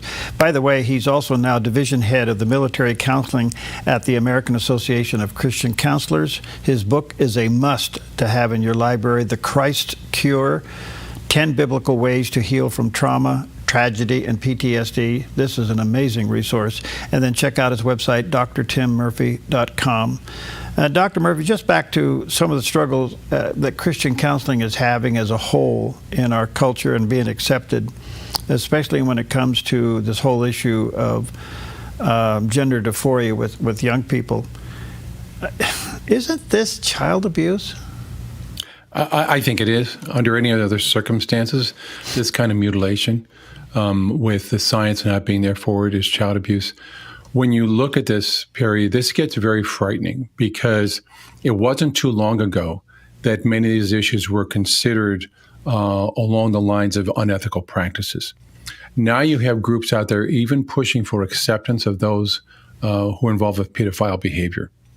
They change the wording around, and but as long as we're saying that children 3, 4, 5 can start making decisions about their genders, about their bodies, about lifetime issues there too, it's really not that far behind. We can say, well, what if a child wants to make a decision about dating someone who's 30 or 40 years old?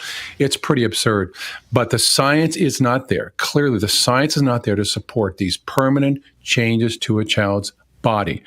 It takes parents' consent to have a tattoo. You're not even allowed to have them until later in life. Child, you can't get your ears pierced. Can't drive a car, join the military, vote. You can't even rent a car till 25. But to have children take these gender-changing hormones, puberty blockers, and have surgery, it doesn't cure things. And those who are out there pushing it will use sloppy research to say that it reduces or eliminates the risk for depression and anxiety disorders and suicide. That is not true.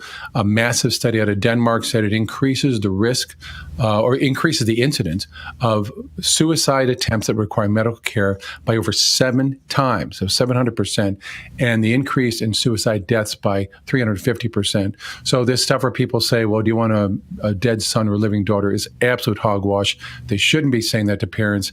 And I want to see a series of lawsuits come out which begin to challenge these psychological associations and others who are telling their members that if you don't do this, we'll take away your license. So someone could collapse under that and say, okay, I guess I have to do that because I'm being called unethical if I don't. And when a child is harmed, I think when they turn 18 and they can start saying, wait a minute, who's telling me to do this? That's going to be a serious problem. And I hope there's going to be some lawsuits to challenge this. Why haven't there been lawsuits against school districts and others for doing this? There's been a few, and what happens is under the Biden administration, a lot of those things were pushed aside. Under the Trump administration, with a very active faith office, Paula White and others in there, it is taking an important role. They now have faith representatives within every single cabinet area, every department in the federal government, to keep an eye out for any of these prejudices. And the Department of Justice hearing today about the role in education. There's going to be one coming up I think later in November, looking at the role of pushing faith out of the military. Can you believe it? I mean, there have been active things to push that out of the military. And boy, if there's one thing they say, what if there's no atheists in foxholes? It is important to allow some of that there too. So there's some, I think there'll be more. You look at the Alliance for Defending Freedom, does exemplary work, taking many a case to the Supreme Court to defend people who have been unfairly treated, like the coach. Remember that coach? It took his case 8 years to get to the Supreme Court before they finally said, you can't kick someone out for having voluntary prayer on a football field after a game. So more of this. But I think in these areas, it's going to be a matter of people beginning to speak up, particularly because we have a shortage of counselors. People can't get the treatment they need, particularly severe mental illness like schizophrenia, bipolar, severe depression. You can't get the help. I was recently driving through West Virginia, and you could drive for miles, and every now and then you see an old church there, an old country church. You don't see any mental health treatment centers. You don't see hospitals, but you see churches. You know, we need to be training more and more people to be counselors and mental health coaches in churches. By the way, you had mentioned that I'm the division head of military counseling with the AACC. We've just come out with a course to train people how to be a mental health coach in this military and first responder area. You can sign up to American Association on Christian Counseling for that.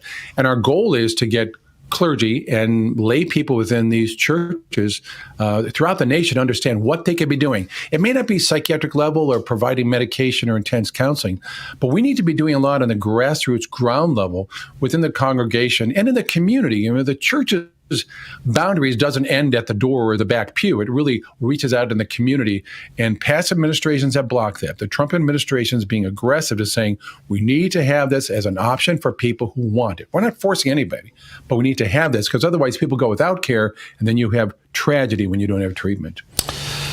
Wow. I'm a little uncomfortable asking this next question, but I need to ask it, and that is this, Dr. Murphy. In addition to the pushback that you get for trying to help people, and you're faith-based, and certainly that of the AACC, there's this movement now that you're really not true Christian counselors. You need to be biblical counselors. So we seem to be drawing a line there. I know you've run into that. How do you handle that? Well, we need to understand that mental illness is still a physical illness of the body.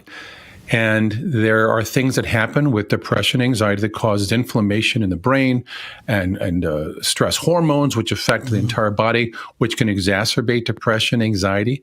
Schizophrenia is a biological brain-based problem, bipolar illnesses too. And the biblical counseling is important, but to use only the Bible isn't enough. I mean, in terms of prayer, I think one of the tragedies we can tell someone is, well, you're just not praying enough. That's shaming a person into blaming them, says, well, the reason you're depressed is you're not praying enough. You haven't accepted the Lord as your Savior, and so you're being punished. That's shaming a person. We really need to say, no, there's things you need to do to get care. Now, part of that, for example, when I provide care, like I talk to a lot of clients, I say, are you a believer? Do you belong to a certain religion? Do you practice? And some of them say, no, I'm an atheist or agnostic. And I say to them, well, would you mind if sometimes we may use biblical stories to talk about historical figures who have struggled with this? And I've never had anybody say no. I mean, you want to talk about someone who's messed his life up. Take David. You want to talk about cowardice? Look at there's many people. Look at the struggles of Job. So, but it isn't just using the Bible. The Bible is a great tool to use in this, but it should be part as a whole armor of God in fighting back against these things. So I think those who limit it only to that, it's unfortunate they limit themselves when we could be doing much more. What do you say to somebody that really feels what you're talking about and wants to get involved and want to help? Where do they start? Well, for those who want to be counselors, certainly you have to look at university programs that provide programs that can help with this. Now, there's only a few that really are less restricted. I think Liberty University is one of the big ones, or Light University provides a lot of online programs through the American Association of Christian Counselors. We need more. We need an army of people willing to help and get those degrees and that training. I do that. Let me say to our viewers and listeners, also get his book called The Christ Cure, 10 Biblical Ways to Heal from Trauma, Tragedy, and PTSD. You're getting a lot of attention lately, Dr. Murphy, and rightfully so, but we've seen some unbelievable tragedies, not only what happened this past Sunday, but with Charlie Kirk. It's got to tell us something as a society. We need to stop and rethink some things. That's true. And there's a couple areas I want to talk about. One, they recall that terrible stabbing of the woman on the train in Charlotte, North Carolina. That man was schizophrenic by diagnosis, in and out of hospitals, oftentimes just let go after 48 hours. Judge let him go and say, well, come back to court. He was deeply in need of treatment. But you have a lot of state laws that states that say, well, we're not going to force someone to stay in care. He clearly was dangerous, and there should have been some other judicial action there. So what the people want to do is they want to blame the judge for letting him out. There's no place to put them. Federal laws have reduced the number of hospital beds massively. You can't have a hospital with more than 16 beds. You can't have someone in the hospital with greater than 2 weeks. We need to be doing more with that. But the other parts is we have to come to terms with the idea that evil is there. Yeah. If you have people who are don't want to talk about that, they're missing the point. There's evil there we have to fight. I want to have you back to talk just about dealing with evil. I want to have you back. All right, check out drmurphy.com. That's his website. Certainly get a copy of his book, The Christ Cure, 10 Biblical Ways to Heal from Trauma, Tragedy, and PTSD. Dr. Murphy, you're a blessing. Thank you, my friend. Look forward to talking to you again. God bless.